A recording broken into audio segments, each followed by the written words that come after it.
Hi friends, welcome to Praveen sir classes. మొదటిసారి మన YouTube ఛానల్ని చూస్తున్న ప్రతి ఒక్క అభ్యర్థి ఇప్పుడే మన ఛానల్ని సబ్స్క్రైబ్ చేయండి. ఈ వీడియో కనుక నచ్చినట్లయితే లైక్ చేయండి. మీ ఫ్రెండ్స్ అందరికీ పోటీ పరీక్షలకు ప్రిపేర్ అవుతున్న ప్రతి ఒక్క ఆస్పిరెంట్కి ఈ వీడియో లింక్ని షేర్ చేయండి. ఇక ఈరోజు జూన్ 25, 2025 వార్తలు నిలిచిన జాతీయ, అంతర్జాతీయ, రాష్ట్రీయ అంశాల గురించి, వార్తలు నిలిచిన వ్యక్తులు, అవార్డులు, పుస్తకాలు, మరి క్రీడా సంబంధిత సమాచారం, ఒక్కొక్క అంశాన్ని వివరంగా తెలుసుకుందాం. అంతకంటే ముందుగా నిన్నటి డైలీ కరెంట్ అఫైర్స్ వీడియోలో అడిగిన ప్రశ్నకి వివరణతో కూడిన సమాధానాన్ని చూద్దాము. సో ఇక్కడ క్వశ్చన్ వచ్చేసి, ఇటీవల తరచూ వార్తలు నిలుస్తున్న ఒక ట్రీటీ లేదా ఒక కన్వెన్షన్ గురించి అడగడం జరిగింది. ఒక ఒప్పందం. కొన్ని దేశాలు ఏప్రిల్ మంత్లో ఒక ప్రకటన చేశాయి, ఆ ట్రీటీ లేదా కన్వెన్షన్ నుండి మేము వైదొలుగుతామని చెప్పేసి. సో రష్యా నుండి వారు ఎదుర్కొంటున్న భద్రతా బెదిరింపుల కారణంగా 5 దేశాలు మేము ఒటావా కన్వెన్షన్ నుండి వైదొలుగుతామని చెప్పేసి ప్రకటించాయి. ఆ టాపిక్ గురించి ఆల్రెడీ మనం ఏప్రిల్ 6, 2025 రోజున మన డైలీ కరెంట్ అఫైర్స్ వీడియోలోనే డిస్కస్ చేశాము. సో దానిపైన క్వశ్చన్ ఇచ్చాను. మరొకసారి Ottawa convention last 3 days back న్యూస్లోకి వచ్చింది. ఎందుకంటే ఒక దేశానికి సంబంధించిన పార్లమెంటు ఒటావా కన్వెన్షన్ నుండి ఆ దేశం వైదొలగడానికి ఆమోదం అనేది తెలిపింది. ఆ దేశం ఏంటని చెప్పేసి క్వశ్చన్. సో ఇక్కడ అబ్జర్వ్ చేయండి, ఒటావా కన్వెన్షన్, దీన్ని మనం అఫీషియల్గా ఏం పిలుస్తాం, అధికారిక పేరు ఏంటంటే మైన్ బ్యాన్ ట్రీటీ. ఏం బ్యాన్? Mine ban treaty. ఈ ట్రీటీ నుండి నిష్క్రమిస్తామని 2025 ఏప్రిల్ మంత్లో చూసాము ఏ దేశాలు ప్రకటించాయి. 2025 జూన్ నెలలో, ఈ నెలలో ఏ దేశ పార్లమెంటు ఈ నిష్క్రమణకు అనుకూలంగా ఆమోదం తెలిపింది. సో డైరెక్ట్ ఇదైతే మీకు తెలుసు, ఫిన్లాండ్. మరి 5 దేశాలు ఏంటో ఇప్పుడు చూద్దాము. 5 దేశాలు ఏంటంటే Poland, Finland, Lithuania, Latvia, Estonia. 5 దేశాలు Poland, Finland, Lithuania, Latvia, Estonia. ఈ 5 దేశాలు ఏప్రిల్లోనే వార్తల్లోకి వచ్చినాయి. ఇక మేము ఈ ఒటావా కన్వెన్షన్ నుండి బయటకు వచ్చేస్తాము, వైదొలుగుతాము. కారణం ఏం చెప్పారు వాళ్ళు? రష్యా నుండి భద్రతా బెదిరింపులను మేము ఎదుర్కొంటున్నాము, కాబట్టి ఒటావా కన్వెన్షన్లో ఇక మేము ఉండదలుచుకోలేదు, బయటకు వస్తామని చెప్పారు. ఈ 5 దేశాల్లో ఒక దేశము మరొక అడుగు ముందుకేసింది, అదే ఫిన్లాండ్. ఆ దేశ పార్లమెంట్లో ఈ నిష్క్రమణకి సంబంధించి, సో ఆ కన్వెన్షన్ నుండి వైదొలగడానికి చట్టపరంగా వాళ్ళు ప్రత్యేకంగా ఒక తీర్మానాన్ని ప్రవేశపెట్టారు. ఆ తీర్మానం అనేది ఆ దేశ పార్లమెంట్, ఫినిష్ పార్లమెంట్లో ఆమోదం కూడా జరిగింది. అలా ఈ మంత్లో న్యూస్లోకి వచ్చింది. సో తరచూ వార్తలు నిలుస్తున్న కన్వెన్షన్స్ లేదా ట్రీటీస్ లేదంటే ఇంటర్నేషనల్ ఆర్గనైజేషన్స్ కానివ్వండి, వీటి నుండి ఎగ్జామినేషన్ పాయింట్ ఆఫ్ వ్యూలో క్వశ్చన్స్ వస్తాయి. ఇక్కడ అబ్జర్వ్ చేస్తే ఒటావా కన్వెన్షన్ 1999 మార్చ్ నుండి అమల్లోకి రావడం జరిగింది. అమల్లోకి వచ్చిన ఇయర్ గుర్తుపెట్టుకోండి, సరిపోతుంది. అండ్ యూపీఎస్సీ లాంటి ఎగ్జామినేషన్లో మరింత డెప్త్గా అడుగుతారు. దీని యొక్క ఉద్దేశం ఏంటి అని చెప్పేసి, మైన్ల వల్ల జరిగే మానవ బాధలు నివారించడం కోసము, యుద్ధం ముగిసిన తర్వాత కూడా జరిగే సివిలియన్ల మృతిని నివారించడం కోసము, బాధితుల పునరావాసం మరియు భూమిని మళ్ళీ ప్రజల వాడుకలోకి తేవడం కోసము ఈ ట్రీటీ అనేది ఉద్దేశించబడింది. అధికారిక పేరు మైన్ బ్యాన్ ట్రీటీ. ఆమోదం ఎప్పుడు జరిగింది? ఈ ట్రీటీ, ఈ ఒప్పందానికి ఆమోదం ఎప్పుడు జరిగింది అంటే డిసెంబర్ 1997లో, అమల్లోకి వచ్చిన తేదీ మార్చ్ 1999. ప్రస్తుతం 164 కంట్రీస్, అందులో భారతదేశం సభ్యత్వమా కాదా అంటే కాదు. భారత్, యుఎస్, ఇజ్రాయెల్ లాంటి దేశాలు. So Bharat, America, Russia, China, Israel ఈ ట్రీటీ పైన సంతకం చేయలేదు. గుర్తుంచుకోండి, సరిపోతుంది. ఓకేనా? సో ఏ పోటీ పరీక్షను కూడా ఇలాంటి క్వశ్చన్స్ మనం ఎక్స్పెక్ట్ చేయొచ్చు. ప్రతిరోజు మన డైలీ కరెంట్ అఫైర్స్ వీడియోని వేలాది మంది అభ్యర్థులు చూస్తున్నారు. సో నేను మీ నుండి కోరుకునేది ఏంటంటే మీ సపోర్ట్ అండ్ ఎంకరేజ్మెంట్. ఈ వీడియోకి లైక్ చేయండి, ప్రతిరోజు కూడా వీడియో చూసేటప్పుడు లైక్ ఇవ్వండి. సో మీ సపోర్ట్, ఎంకరేజ్మెంట్తో మరింత ఎనర్జీతో మీకు క్లాసెస్ అందిస్తూనే ఉంటాను. సో ఎవ్రీడే ఆల్మోస్ట్ ఒక 1 hour మీకు ఎంత ఇంపార్టెంట్ టాపిక్స్ ఇస్తున్నాను, ఎగ్జామినేషన్ పాయింట్ ఆఫ్ వ్యూలో 100% కవర్ చేస్తున్నానో మీరు అబ్జర్వ్ చేస్తూనే ఉన్నారు. మీరు ఒక్కటే గుర్తుంచుకోండి, రానున్న ఏ పోటీ పరీక్ష అయినా, ఏ స్థాయి పోటీ పరీక్ష అయినా కరెంట్ అఫైర్స్ కోణంలో 100%తో పాటు ఇక జనరల్ స్టడీస్ పాయింట్ ఆఫ్ వ్యూలో కూడా మ్యాక్సిమం స్కోర్ చేస్తారు. ఎందుకు ఇంతగా చెప్తున్నానంటే, ఏదో వార్తలో నిలిచిన టాపిక్ని నేరుగా మీకు చెప్పట్లేదు, ఆ టాపిక్కి సంబంధించి బ్యాక్గ్రౌండ్ ఇస్తున్నాను, జీకే పాయింట్స్ అడిషన్ ఇస్తున్నాను, కన్సర్న్డ్ సబ్జెక్ట్తో లింక్ చేసి మరీ మీకు డెప్త్ ఇన్ఫర్మేషన్ ఇస్తున్నాను. ఓకేనా? సో ఇక ప్రతిరోజు నేను అడుగుతున్న ఒక క్వశ్చన్ ఏదైతే ఉంటుందో, డైలీ కరెంట్ అఫైర్స్లో ప్రతిరోజు ఒక క్వశ్చన్ అడుగుతున్నాను కదా, ఆ క్వశ్చన్ కూడా ఎలా ఉంటుంది అంటే రానున్న ఏ పోటీ పరీక్షన ఏ స్థాయి పోటీ పరీక్షన పలానా అంశాల నుండి తప్పనిసరిగా ప్రశ్నలు వస్తాయని వేటినైతే నేను భావిస్తున్నానో వాటిని ఇక్కడ క్వశ్చన్ రూపంలో అడుగుతున్నాను. ఆస్పిరెంట్స్ చాలామంది ఆన్సర్ ఇస్తున్నారు, వందలాది మంది అభ్యర్థులు. కానీ నేను కోరుకునేది ప్రతి ఒక్క అభ్యర్థి ఎంతవరకు తెలిస్తే అంతవరకు సమాధానం ఇచ్చే ప్రయత్నం చేయండి కామెంట్ బాక్స్లో. తప్పైనా పర్లేదు, నెక్స్ట్ డే ఎలాగో నేను ఎక్స్ప్లెనేషన్ ఇస్తాను కాబట్టి మీకు క్లారిటీ అనేది వస్తుంది. ఓకేనా? సో ఈరోజు ప్రశ్న వీడియో చివరిలో ఉంటుంది. వీడియో చివరి చూసి ఆ ప్రశ్నకి సమాధానం మీకు ఎంతవరకు తెలిస్తే అంతవరకు ఇచ్చే ప్రయత్నం చేయండి. ఓకేనా? మన వీడియో పట్ల మీ ఫీడ్బ్యాక్ని కూడా, మీ అమూల్యమైన ఫీడ్బ్యాక్ ఏదైతే ఉంటుందో కామెంట్ బాక్స్లో తెలియజేయండి. ఓకేనా? ఇక లైక్ చేసి ఈరోజు ఫస్ట్ టాపిక్ని చూడండి.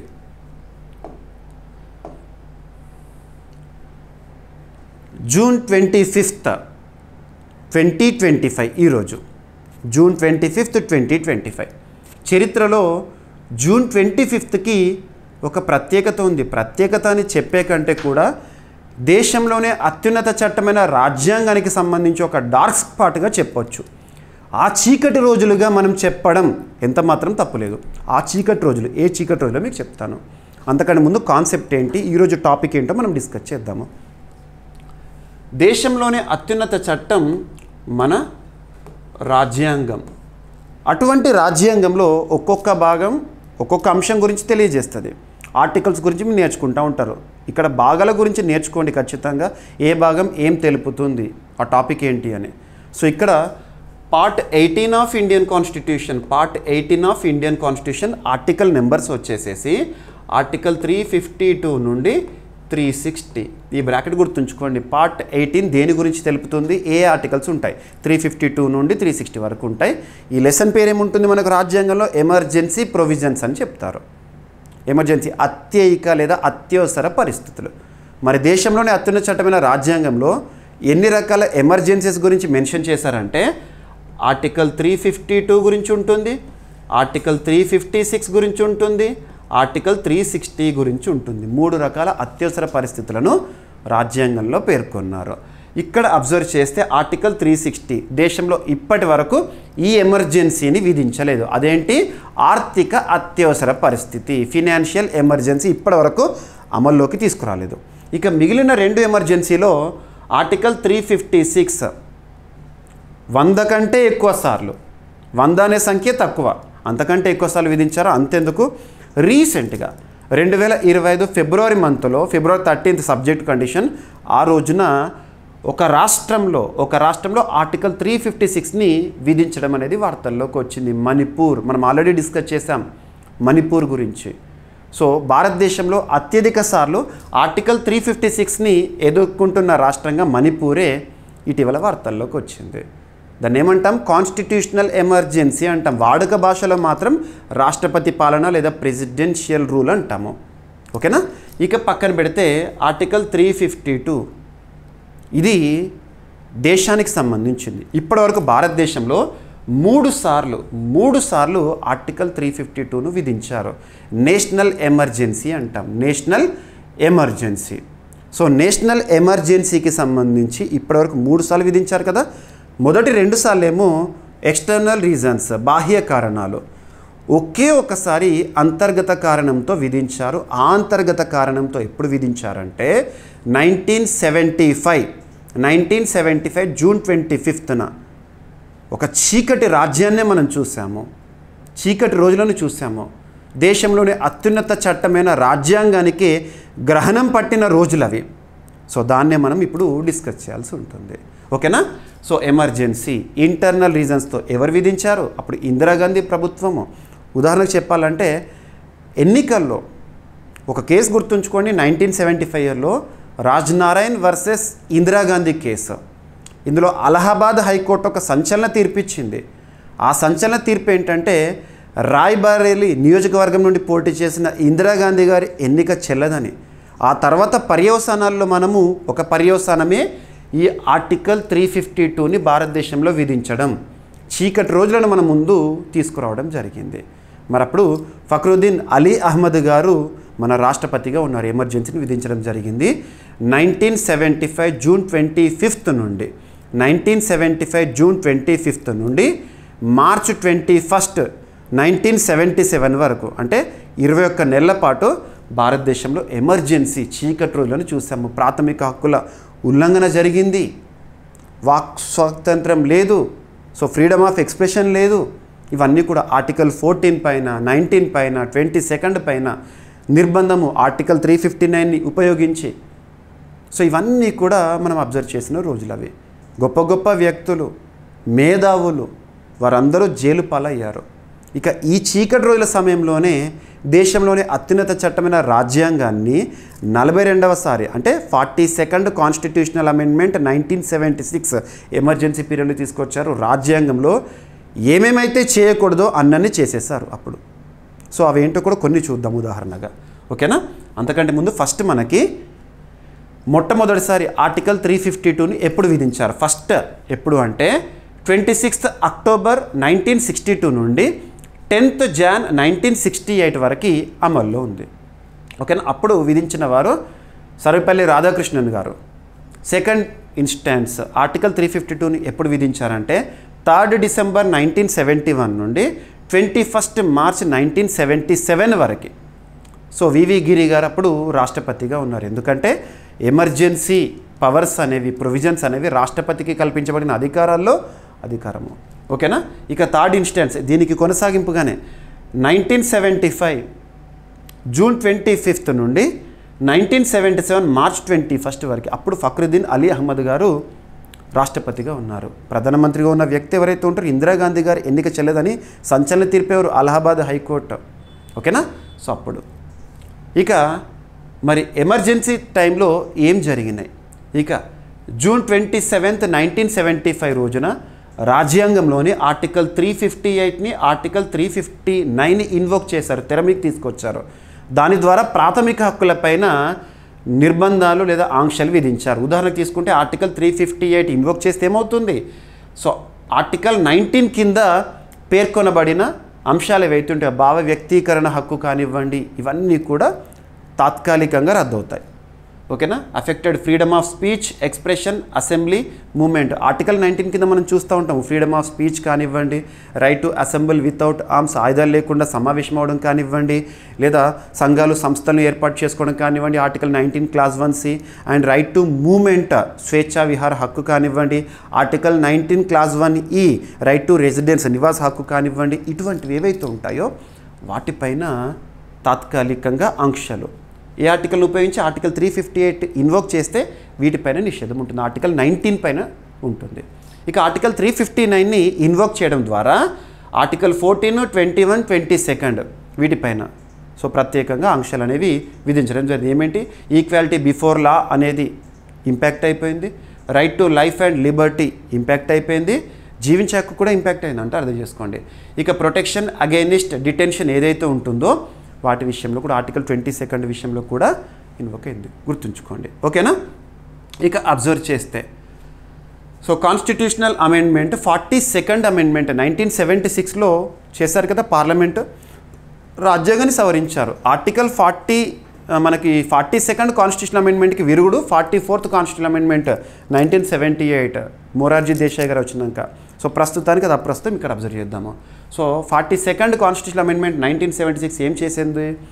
డైరెక్టివ్ ప్రిన్సిపల్స్ ఆఫ్ స్టేట్ పాలసీకి ప్రాథమిక హక్కులపైన ఆధిపత్యాన్ని ప్రదర్శించడం జరిగింది. సింపుల్గా హక్కులేమో పౌరులకు ప్రజలకు సంబంధించినవి. DPSP directive principles of state policy, these are directives that are given to the government of the day that is ruling us. మనల్ని పరిపాలించే ప్రభుత్వాలు వినియోగించుకునే అధికారాలే ఆదేశిక సూత్రాలు. వాటికి ప్రాథమిక హక్కుల కంటే ఎక్కువగా ప్రాధాన్యత ఇచ్చారు 42nd అమెండ్మెంట్ ద్వారా. ఇక జ్యుడిషియల్ రివ్యూ అనేది కాన్స్టిట్యూషనల్ అమెండ్మెంట్స్ విషయంలో చేయరదని న్యాయ వ్యవస్థ పైన కూడా ఆంక్షలు విధించారు. And curtailed powers of supreme court and high courts, supreme court high court న్యాయ వ్యవస్థ అధికారాల విషయంలో ఆంక్షలు విధించారు. ఇక duration of legislature in country was extended from 5 to 6 years. So కామన్గా లెజిస్లేచర్ టైం ఎంత మనకు 5 ఏళ్ళు ఉంటుంది. ప్రజాస్వామ్య దేశంలో ఎన్నికలు 5 ఏళ్ళకు ఒకసారి జరుగుతుంది కదా, ఆ టర్మ్ అనేది 6 years పెంచారంట, ఓకేనా. సో ఇలా చెప్పుకుంటూ పోతే ఆర్టికల్ 352ని విధించి ఆ చీకటి రోజుల్లో చాలా కొంతమంది మేధావులు జైలు పాలయ్యారు. వాళ్ళ కష్టాలను వారి ఆత్మకథలు కూడా తెలియజేసుకున్నారు, ఓకేనా. సో ఇక్కడ అబ్జర్వ్ చేస్తే మరి ఈరోజు ఏంటి ప్రత్యేకత? 50 సంవత్సరాలు కదా, 50 సంవత్సరాలు, 50 ఇయర్స్ ఆఫ్ ఎమర్జెన్సీ 1975 to 2025. మరి ఈ ప్రత్యేక దినోత్సవాన భారత ప్రభుత్వము ఈరోజు హోంమంత్రి గారు జెండా ఊపి మరి ప్రారంభించారు. అదేంటంటే లాంగ్ లివ్ డెమోక్రసీ యాత్ర, లాంగ్ లివ్ డెమోక్రసీ యాత్ర, ప్రజాస్వామ్య యాత్రను ప్రారంభించారు. ఆ చీకటి రోజుల గురించి మనందరికీ అవగాహన కల్పించడానికి. సో కేంద్ర హోంమంత్రి అమిత్ షా గారు ప్రారంభించడం జరిగింది. ఈ కార్యక్రమాన్ని కేంద్ర సాంస్కృతిక మంత్రిత్వ శాఖ, ఢిల్లీ ప్రభుత్వం సంయుక్తంగా నిర్వహించారు. సో ఢిల్లీలో దీన్ని ప్రారంభించారు, అవగాహన కల్పిస్తున్నారు. ఆ చీకటి రోజులు ఏం జరిగింది, సింపుల్గా చెప్పాలంటే 2024 ఇయర్లో లాస్ట్ ఇయర్ భారత ప్రభుత్వము జూన్ 25ని ఏ దినోత్సవంగా గుర్తించిందంటే సంవిధాన్ హత్యా దివస్, రాజ్యాంగాన్ని చంపిన రోజు అని చెప్పేసేసి. సో రాజ్యాంగం చంపబడింది ఆ 2 సంవత్సరాల పాటు. ఓకేనా, రైట్. సో అత్యవసర పరిస్థితి విధించినప్పుడు ప్రధాని కారణమే తను ఇందిరాగాంధీ. సో ఫలితాలు ప్రాథమిక హక్కుల రద్దు, మీడియాపై ఆంక్షలు, ప్రజాస్వామ్య సంస్థలు మౌనంగా మారిపోయినాయి. సో ఈ విధంగా గుర్తుపెట్టుకోండి ఎగ్జామినేషన్లో. So current affairs point of వ్యూలో లాంగ్ లివ్ డెమోక్రసీ యాత్ర అండ్ జూన్ 25th 2025 50 ఇయర్స్ అనేది ఇంపార్టెంట్. మనకు రీసెంట్గా కాన్స్టిట్యూషన్లో భాగంగా చాలా చూస్తున్నాము. కాన్స్టిట్యూషన్ అండ్ పాలిటీలో భాగంగా కాన్స్టిట్యూషన్లో లేనప్పటికీ కూడా పార్లమెంట్లో కీలకంగా వ్యవహరిస్తున్న ఎస్టిమేట్స్ అంచనాల కమిటీ గురించి మనం ఆల్రెడీ డిస్కస్ చేశాము. దానికి 75 ఇయర్స్. ఇటువంటివి చూడండి, మైల్ స్టోన్ ఇయర్స్ దేనికన్నా సంబంధించి వార్తలకు వస్తే అవి ఇంపార్టెంట్. ఓకేనా, ఇక సో నెక్స్ట్ టాపిక్ వచ్చేసి సస్టైనబుల్ డెవలప్మెంట్ గోల్స్ ర్యాంకింగ్స్ అనే టాపిక్. సస్టైనబుల్ డెవలప్మెంట్ గోల్స్ ర్యాంకింగ్స్, సుస్థిరాభివృద్ధి లక్ష్యాలు. మీకు చాలాసార్లు చెప్తా ఉంటాను నేను, సుస్థిరాభివృద్ధి లక్ష్యాలపైన పోటీ పరీక్షలో క్వశ్చన్స్ వస్తాయి. ఏ గోల్ ఏం తెలుపుతుంది, ప్రపంచంలోని ప్రతి దేశం కూడా 2015 సంవత్సరం నుండి 2030 సంవత్సరం వరకు సాధించాల్సిన లక్ష్యాలు, గోల్స్ 17 గోల్సే సస్టైనబుల్ డెవలప్మెంట్ గోల్స్ అని చెప్పేసి మనం చూస్తూ ఉంటాము. అందులో ఆ 17 గోల్స్ కూడా ఇంపార్టెంటే. అవి ఏంటో తెలుసుకొని ఈ ర్యాంకింగ్స్ ఏంటి, ఎవరు రిలీజ్ చేస్తారో చూద్దాం. భారతదేశం యొక్క ర్యాంకు 99 అవన్నీ కూడా. So first sustainable development goals ఆ 17 ఏంటో చూడండి. ఫస్ట్ పేదరిక నిర్మూలన, నో పావర్టీ అంటాం ఇంగ్లీష్లో. సెకండ్ వచ్చేసి ఆహార భద్రత, జీరో హంగర్. థర్డ్ వచ్చేసి మంచి ఆరోగ్యం మరియు క్షేమం, good health and wellbeing. Fourth వచ్చేసి నాణ్యమైన విద్య, క్వాలిటీ ఎడ్యుకేషన్. ఫిఫ్త్ వచ్చేసి లింగ సమానత్వం, జెండర్ ఈక్వాలిటీ. సిక్స్త్ వచ్చేసి పరిశుభ్రమైన నీరు మరియు పారిశుద్ధ్యము, clean water and sanitation. Seventh వెచ్చించదగిన మరియు శుభ్రమైన శక్తి వనరులు, affordable and clean energy, 7th goal. And 8th goal గౌరవప్రదమైన పని మరియు ఆర్థిక వృద్ధి, decent work and economic growth, 8th goal of sustainable development goals. And 9 వచ్చేసి పరిశ్రమ ఆవిష్కరణ మరియు మౌలిక వసతులు, industry innovation and infrastructure, 9th goal అది. ఇక 10th గోల్ వచ్చేసి అసమానతల తగ్గింపు, రెడ్యూస్డ్ ఇన్ఈక్వాలిటీస్. 11th వచ్చేసి సుస్థిరమైన నగరాలు మరియు సమాజాలు, ఇంగ్లీష్లో ఏమంటామంటే సస్టైనబుల్ సిటీస్ అండ్ కమ్యూనిటీస్. ఇక 12th గోల్ వచ్చేసి బాధ్యతాయుత వినియోగం మరియు ఉత్పత్తి, responsible consumption and production, 12th goal. And next 13th వచ్చేసి శీతోష్ణ స్థితి చర్య, క్లైమేట్ యాక్షన్ అంటాం, క్లైమేట్ రిలేటెడ్గా. అండ్ 14th వచ్చేసి జలాంతర జీవము, life below water, 14th goal. ఇటీవల మనము UNOC అప్పుడు కూడా చూసాము. And life on land, 15th goal, భూమిపై జీవము. నెక్స్ట్ 16th వచ్చేసి శాంతి, న్యాయం మరియు దృఢమైన సంస్థలు, peace and justice, strong institution, 16th goal. ఇక 17th వచ్చేసి లక్ష్యాల కొరకు భాగస్వామ్యాల సహకారము, పార్ట్నర్షిప్స్ ఫర్ ద గోల్స్, 17. ప్రపంచంలోని ప్రతి దేశం కూడా 2015 నుండి 2030 వరకు సాధించాల్సిన లక్ష్యాలే ఈ లక్ష్యాలు 17 ఉంటాయి. ఓకేనా, మరి వీటి పురోగతి విషయంలో ర్యాంకింగ్స్ని సస్టైనబుల్ డెవలప్మెంట్ గోల్స్ ర్యాంకింగ్స్గా మనం చూస్తూ ఉంటాము. సో ఏ సంస్థ విడుదల చేస్తుంది, మరి దీని యొక్క ప్రత్యేకత ఏంటి? United nations sustainable development solutions network. So America New York కేంద్రంగా పనిచేస్తున్న United nations sustainable development solutions network అనే సంస్థ ఈ ర్యాంకింగ్స్ని విడుదల చేసింది. మీరు అన్ని వార్తాపత్రికల్లో చూసే ఉంటారు. మరి ఏదైనా ఒక సూచి గురించి చూసినప్పుడు దాని పేరు దేనికి సంబంధించి సస్టైనబుల్ డెవలప్మెంట్ గోల్స్ సంబంధించి. మరి ఎవరు రిలీజ్ చేశారో చూసాం, ఎక్కడ ప్రధాన కేంద్రం చెప్పాను.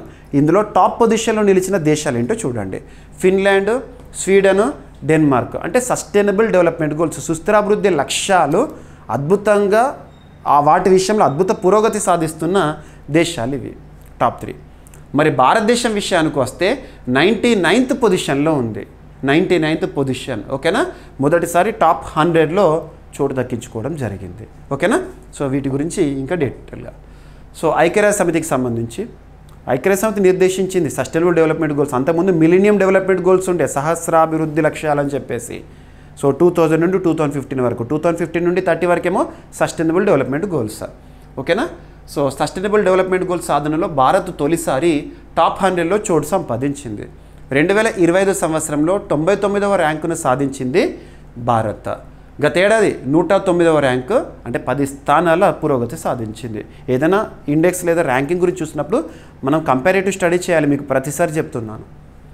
ఈ వివరాలను ఎవరు విడుదల చేశారు? United nations sustainable development solutions network SDSN New York కేంద్రం పనిచేసిన సంస్థ విడుదల చేయడం జరిగింది. ఓకేనా, సో సిరీస్లో ఇది 10th టైం రిలీజ్ చేయడము. ఈ నివేదికలో మొత్తం 193 దేశాల పురోగతిని పాయింట్లు, స్థానాల రూపంలో ప్రకటించారు. ఏ ర్యాంక్లో ఉంది, దేశం యొక్క స్కోర్ ఎంత. సో ఇక్కడ అబ్జర్వ్ చేస్తే ప్రపంచ స్థాయిలో భారత్ స్థానాన్ని అబ్జర్వ్ చేస్తే భారత్ 67 పాయింట్లు సాధించింది. పాయింట్ కూడా ఇంపార్టెంట్, స్కోరింగ్ అనేది ఇంపార్టెంట్. మీకు చాలా ఇండెక్స్ల గురించి మనం చూస్తున్నాం ఇటీవల కాలంలో. భారత్ స్థానం వచ్చేసి 99th. మరి ఇక అమెరికా వచ్చేసి 44th పొజిషన్లో ఉంది, 75.2 పాయింట్స్ స్కోర్తో. ఓకేనా, స్కోర్స్ కూడా ఇంపార్టెంటే. ఇక భారత్ పొరుగు దేశాలు, భారత్ స్థానం కంటే ముందున్న దేశాలు 74th పొజిషన్లో భూటాన్ ఉంది, మన సరిహద్దును పంచుకుంటున్న దేశం. వాళ్ళు సాధించిన స్కోర్ వచ్చేసి 70.5 పాయింట్స్. నేపాల్ వచ్చేసి 85th పొజిషన్లో ఉంది, 68.6 పాయింట్స్తో. అండ్ నెక్స్ట్ భారత్ పొరుగు దేశాలు భారత్ కంటే వెనుక ఉన్నవి ఏంటంటే బంగ్లాదేశ్ 114th పొజిషన్లో ఉంది, స్కోర్ వచ్చేసి 63.9 పాయింట్స్. పాకిస్తాన్ వచ్చేసి 140th పొజిషన్లో ఉంది, స్కోర్ వచ్చేసి 57 పాయింట్స్. ఇక సమీప ద్వీప దేశాలు, India is queen of Indian ocean కదా, మరి ఇండియన్ ఓషన్లో ఐలాండ్ కంట్రీస్ ఉంటాయి కదా, శ్రీలంక, మాల్దీవ్స్. వాళ్ళు ఎలా ఉన్నారంటే మాల్దీవ్స్ 53rd పొజిషన్లో, శ్రీలంక 93rd పొజిషన్, మనకంటే ముందున్నారు. సో గుర్తుపెట్టుకోండి. సో ప్రపంచంలో ప్రతి దేశం కూడా సాధించాల్సినవి సుస్థిర అభివృద్ధి లక్ష్యాలు, సస్టైనబుల్ డెవలప్మెంట్ గోల్స్. వాటి పురోగతి విషయంలో ఏ దేశం ఎలా పురోగతి సాధిస్తుంది అని చెప్పేసి ఒక్కొక్క లక్ష్యానికి ఇంతింత స్కోర్ అని చెప్పేసి ఇస్తారో అలా స్కోరింగ్ ఆధారంగా ర్యాంక్స్ ఇస్తారు. టాప్ స్కోర్లో ఉన్నవి ఏవైతే ఉంటాయో వాళ్ళు ఫస్ట్ పొజిషన్లో అలా ఉంటారు.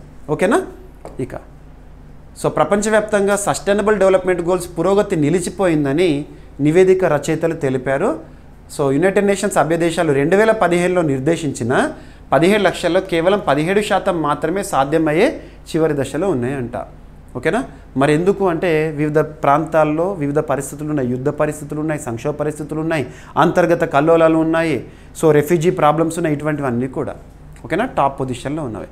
ఇక టాప్ 20 స్థానాల్లో ఉన్న 19 దేశాలు కూడా యూరోప్ కాంటినెంట్, ఐరోపా ఖండానికి చెందినవి అని అంట ఈ రిపోర్ట్ చెప్తున్నవి. సో ఈ ప్రతి ఒక్కటి కూడా ఏదైతే ఉంటుందో సస్టైనబుల్ డెవలప్మెంట్ గోల్స్ 17 ఖచ్చితంగా మీకు ఉండాలి. ఎప్పుడు కూడా ఏ గోల్ ఏం చెప్తుంది అవి ఇంపార్టెంట్. మనం ఏమన్నా సోషల్ ఇష్యూస్ గురించి డిస్కస్ చేసినప్పుడు ఆ సోషల్ ఇష్యూస్ లేదా డిస్క్రిప్టివ్ ఆన్సర్ రాస్తున్నప్పుడు ఆ గోల్ నెంబర్ రాస్తూ మనం ఆ విషయంలో ఎలాంటి పురోగతి సాధిస్తున్న ప్రపంచం ఎలా ఉందో కంపారిటివ్గా చూస్తే బాగుంటుంది. ఓకేనా,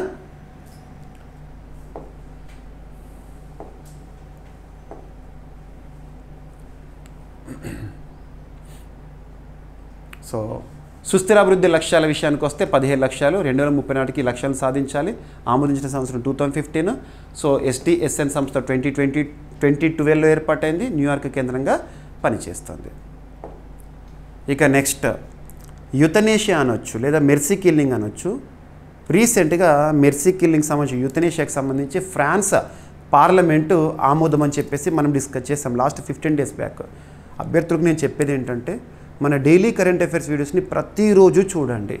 ఒక్కరోజు మిస్ అయినా కూడా మీరు మ్యాక్సిమం కంటెంట్ ఒక్కరోజే ఇంపార్టెంట్ ఎగ్జామినేషన్లో. అందులోనూ మీకు ప్రతి టాపిక్ న్యూస్లోకి వచ్చిందంటే దాన్ని డెప్త్గా వెళ్తున్నాను, జనరల్ స్టడీస్కి లింక్ చేస్తూ ఒక్క మార్క్ కూడా మిస్ అవ్వద్దు. అభ్యర్థులకు చాలామందికి కొన్ని అపోహలు ఉంటాయి, కరెంట్ అఫైర్స్ ప్రిపేర్ అయితే ఒక 15 మార్కులు 20 మార్కులు వస్తాయేమో అనుకుంటారు, కానీ అది కాదు. కరెంట్ అఫైర్స్ ప్రిపేర్ అయితే మనం జనరల్ స్టడీస్ పాయింట్ ఆఫ్ వ్యూలో మ్యాక్సిమం మార్క్స్ స్కోర్ చేయొచ్చు, హండ్రెడ్స్ ఆఫ్ మార్క్స్ స్కోర్ చేయొచ్చు. ఎలా మీకు అర్థమవుతుంది, ఒక టాపిక్ వార్తల్లోకి వచ్చిందని దాని కన్సర్న్ సబ్జెక్ట్ లింక్ చేసామనుకోండి, ఈరోజు డైనమిక్ కరెంట్ అఫైర్స్ పాయింట్ ఏదో కవర్ అవుతుంది, స్టాటిక్ సబ్జెక్ట్ లింక్ చేస్తున్నాం కాబట్టి అది కూడా రివిజన్ అవుతుంది. ఇలా చదవాలి. ఇలా చదివితే హండ్రెడ్స్ ఆఫ్ మార్క్స్ కూడా కరెంట్ అఫైర్స్ నుండి స్కోర్ అవుతుంది. ఇదే సక్సెస్ మంత్రం. మీకు ప్రతిసారి చెప్తున్నాను, మీకు డైలీ కరెంట్ అఫైర్స్లో కూడా అదే చెప్తున్నాను. ఏదో వార్తాపత్రికల్లో కనిపించిన ఒక క్లిప్ తీసుకొచ్చేసేసి ఆ ఇమేజ్ని పెట్టేసేసి నేను చెప్పట్లేదు. దానికి సంబంధించి సబ్జెక్ట్ లింక్ చేస్తున్నాను. అండ్ ప్రతిరోజు డెప్త్ కంటెంట్ ఇస్తున్నాను. అభ్యర్థులు అడుగుతున్నారు, సార్ మీరు ఇచ్చే కంటెంట్, వీడియోస్లో ఇస్తున్న content each and every word మాకు కావాలి. ఎలా అంటే మీకు యాప్లో ఒక కోర్స్ కూడా ఇచ్చాను, డైలీ సిఏ అని చెప్పేసి, డైలీ సిఏ అని ఒక కోర్స్ ఇచ్చాను. అందులోనే కరెంట్ అఫైర్ టెస్ట్ సిరీస్ కూడా ఇచ్చాను. సో డే టు డే మీకు టెస్ట్లు కూడా అప్లోడ్ అవుతాయి. సో ఇక్కడ అబ్జర్వ్ చేస్తే జీవీకే స్టడీ సర్కిల్ యాప్ ఇప్పటి వరకు ఇన్స్టాల్ చేసుకొని వారు ఎవరైనా ఉంటే ఈరోజే ఇన్స్టాల్ చేసుకోండి. మీరు ప్లేస్టోర్కి వెళ్ళి ప్లేస్టోర్లో టైప్ చేయండి జీవీకే స్టడీ సర్కిల్ అని, మీకు యాప్ విజిబుల్ అవుతుంది. లేదంటే ఈ వీడియో కింద కామెంట్ బాక్స్లో ఫస్ట్ కామెంట్లో మన యాప్ లింక్ని పోస్ట్ చేస్తాను, లింక్ క్లిక్ చేసి ఇన్స్టాల్ చేసుకోండి. అండ్ మన వాట్సాప్ ఛానల్ని కూడా ఫాలో అవ్వండి. వాట్సాప్ ఛానల్, అందులో మీకు పోల్ క్వశ్చన్స్ని కూడా కండక్ట్ చేస్తున్నాను. చాలామంది ఆస్పిరెంట్స్, థౌజండ్స్ ఆఫ్ ఆస్పిరెంట్స్ ప్రతిరోజు పోల్ క్వశ్చన్స్లో పార్టిసిపేట్ చేస్తున్నారు, ఆన్సర్స్ ఇస్తున్నారు. ఓకేనా? వాట్సాప్ ఛానల్ లింక్ కూడా కామెంట్ బాక్స్లో పిన్ చేస్తాను, చూడండి. ఇక టాపిక్ వచ్చేసి యూకేలో, యునైటెడ్ కింగ్డమ్ యూకేలో terminally ill adults end of life bill అనేది ఆమోదము. సింపుల్గా చెప్పాలంటే యుతనేషియాకి ఆమోదము. యుతనేషియా మెర్సీ కిల్లింగ్ మనం తెలుగులో కారుణ్య మరణం అంటాము. బ్రతకలేని పరిస్థితుల్లో చనిపోవడము. మన దేశంలోనే అత్యున్నత చట్టమైన రాజ్యాంగము పార్ట్ 3 ఆఫ్ ఇండియన్ కాన్స్టిట్యూషన్లో ఆర్టికల్ 21 రైట్ టు లైఫ్, జీవించే హక్కు గురించి తెలుపుతుంది. మరణించే హక్కు ప్రాథమిక హక్కు కాదు. కానీ దానికి సంబంధించి కొన్ని కేసెస్, అరుణా షాన్బాగ్ కేసులో ఏం చెప్పారు, యాక్టివ్ యూతనేషియా అంటే ఏంటి, ప్యాసివ్ యూతనేషియా అంటే ఏంటి, వీటిపైన కూడా మనము అవగాహన కలిగి ఉండాలి. సో ఇక్కడ టాపిక్ ఏంటో చూసి మన భారతదేశానికి సంబంధించి చూద్దాము. So United Kingdom parliament టెర్మినల్లీ ill adults, so ఎవరైతే ఇక జీవించలేని పరిస్థితుల్లో ఇల్ సిచ్యువేషన్లో ఉన్నారో వారికి సంబంధించి హౌస్ ఆఫ్ కామన్స్లో ఆమోదం తెలిపింది. ఇది ఇంగ్లాండ్, వేల్స్ ప్రాంతాల అమల్లోకి వస్తుంది. కేవలం ఇంగ్లాండ్, వేల్స్ ప్రాంతాలకు మాత్రమే ఈ బిల్లు అమల్లోకి వస్తుందంట. 6 నెలలకు తక్కువ జీవనకాలం ఉన్న టెర్మినల్ వ్యాధిగ్రస్తులకు మాత్రమే వర్తిస్తుంది. ఇక చనిపోయే పరిస్థితులు మ్యాక్సిమం చూస్తే ఇక 6 నెలలకు మించి బ్రతకడు ఒక వ్యక్తి అనుకున్నప్పుడు వాళ్ళు ఇక యుతనేషియాకి వెళ్ళొచ్చు అన్నట్టు. మెర్సీ కిల్లింగ్, వాళ్ళంతటి వాళ్ళు చనిపోవచ్చు. వాళ్ళంతటి వాళ్ళు అంటే కనీసం వాళ్ళకు కాన్షియస్ కూడా ఉండదు కొంతమందికి. ఓకేనా? ఈ ప్రక్రియకు 2 వైద్యులు, ఒక సైకియాట్రిస్ట్, సీనియర్ న్యాయవాది, సోషల్ వర్కర్ ఆమోదం తప్పనిసరి అంట. సో యుతనేషియాకి సంబంధించి ఆమోదం తెలుపుతూ యూకే పార్లమెంట్. యుతనేషియా అనేది గ్రీక్ పదం, దీని అర్థం మంచి మరణం, గుడ్ డెత్. సో మరణించడం. కామన్గా మనం బ్రతకడానికే బ్రతుకుతాం. ఇలాంటి సిచ్యువేషన్లో కొంతమంది చనిపోవాలనుకుంటారు పాపం. సో చనిపోవాలనుకోవడం అనేది ప్రాథమిక హక్కు కాదు. వివిధ పరిస్థితులు, మరీ ఒక పర్సన్ బ్రతకలేని పరిస్థితిలో చనిపోవాలనే ఆలోచన వస్తుందంటే తను ఎంతటి కఠిన పరిస్థితి, రీజన్స్ కాదు, ఎక్స్టర్నల్ రీజన్స్ కాదు, మన హెల్త్కి సంబంధించి. సో అటువంటి పరిస్థితులకు యూతనేషియా. సో తీవ్రమైన నొప్పి కానివ్వండి, టర్మినల్ వ్యాధి బాధితులు కోలుకునే అవకాశం లేని వారికి వైద్య సహకారంతో జీవితాన్ని ముగించడం. సో భారత సుప్రీంకోర్టు, మరి భారతదేశంలో యూతనేషియాకి సంబంధించి ఏమైనా కేసెస్ ఉన్నాయా లేదంటే అమల్లో ఉందా అంటే భారతదేశంలో ప్యాసివ్ యూతనేషియా కండిషన్స్తో అమల్లో ఉంది. యాక్టివ్ యూతనేషియా అంటే ఏంటి, ప్యాసివ్ యూతనేషియా అంటే ఏంటి చెప్తాను. యాక్టివ్ యూతనేషియా అంటే ఉదాహరణకు ఒక పర్సన్ ఉన్నాడు, ఆ పర్సన్ బ్రతకలేని పరిస్థితిలో ఉన్నాడు, బ్రతుకే కష్టంగా ఉంది. అటువంటి పరిస్థితుల్లో తనకి ఎక్స్టర్నల్గా ఏదైనా ఇంజెక్షన్ ఇచ్చేసేసి తను చనిపోవడానికి మార్గం సుగమం చేయడము. బార్బిటాల్స్ ఉంటాయి కదా, బార్బిటాల్స్ డ్రగ్స్, బార్బిటాల్స్ని హై డోసెస్లో ఇచ్చారనుకొని చచ్చిపోతున్నారు. ఎందుకు? తను బ్రతకడమే కష్టంగా ఉంది, ఇక చావే తనకు శరణ్యం ఈజీ అనుకున్నప్పుడు దాన్ని యాక్టివ్ అంటే ఎక్స్టర్నల్గా ఏదో ఒకటి ఇవ్వడము, డ్రగ్ ఇవ్వడం. అదే ప్యాసివ్ యూతనేషియా అంటే ఏంటంటే ఉదాహరణకి కొంతమంది బెడ్ పైన ఇక బెడ్ రిడన్ చివరి పరిస్థితిలో ఉంటారు, బ్రతకలేని పరిస్థితి, ఆక్సిజన్ లేదా వెంటిలేటర్ పైన ఉంటారు. ఆక్సిజన్ లేదా వెంటిలేటర్ తీసేసి అనుకొని చచ్చిపోతారు. ఎంతకాలం దానిపైన ఉంటే బ్రతుకుతారు. సో ఇక్కడ ఏం చేస్తారు, ప్యాసివ్ యూతనేషియా అంటే ఆక్సిజన్ మాస్క్ కానివ్వండి లేదా వెంటిలేటర్ కానీ తీసేస్తారు అనుకొని చచ్చిపోతారు. ఎక్స్టర్నల్గా ఏమి ఇవ్వరు, వాళ్ళకు ఎక్స్టర్నల్గా ఇస్తున్న సపోర్ట్ తీసేస్తారు అంతే. ఓకేనా? సో భారత సుప్రీంకోర్టు ఇచ్చిన తీర్పులు ఏంటంటే యూథనేషియా విషయంలో జియాన్ కౌర్ లేదా జ్ఞాన్ కౌర్ అంటాం. జ్ఞాన్ కౌర్, జియాన్ కౌర్ లేదా జ్ఞాన్ కౌర్, ఓకేనా. Gyan Kaur versus Punjab state 1996. ఏదైనా కేసుల గురించి చూస్తున్నప్పుడు ఖచ్చితంగా కన్సర్న్ ఇయర్స్ ఇంపార్టెంట్. ఆర్టికల్ 21 కింద మరణ హక్కును నిరాకరించింది సుప్రీంకోర్టు. మరణ హక్కు, జీవించే హక్కు ఉంది కానీ మరణించే హక్కు లేదు. Aruna Shanbhag versus union of India. So తను మరాఠీకి సంబంధించి ఒక నర్సు, తన పైన జరిగిన ఆ దాడి మీకు తెలిసే ఉంటుంది. సో విమెన్ వయలేషన్ జరిగింది పాపం. కఠిన నియమాలతో ప్యాసివ్ యూథనేషియాను అనుమతించారు. ప్యాసివ్ యూథనేషియా అంటే తనకిచ్చే ఆక్సిజన్ కానివ్వండి, వెంటిలేటర్ కానివ్వండి ఉంటాయి కదా, వాటిని ఆపేయడం మనం చచ్చిపోతారు. ఇక common cause versus union of India 2018 article 21 కింద గౌరవ మరణ హక్కు రైట్ టు డై విత్ డిగ్నిటీని గుర్తించారు, ఓకేనా. సో ఇక యాక్టివ్ యూథనేషియా అంటే ఏంటి, ప్యాసివ్ యూథనేషియా అంటే ఏంటి. భారతదేశంలో యాక్టివ్ యూథనేషియా అనేది పూర్తిగా నిషిద్ధం. కేవలం ప్యాసివ్ యూథనేషియా మాత్రమే న్యాయస్థానం ఆదేశాలతో ప్రత్యేక పరిస్థితుల్లో అనుమతించబడుతుంది. ఎన్ఎఫ్, ఓకేనా. సో సరిపోతుంది. సో యూకేకి సంబంధించి బ్రిటన్ ప్రస్తుతం ప్రధానమంత్రి ఎవరు, అండ్ ఇంగ్లాండ్ అండ్ వేల్స్ యూకేలోని 2 ప్రధాన ప్రాంతాలు.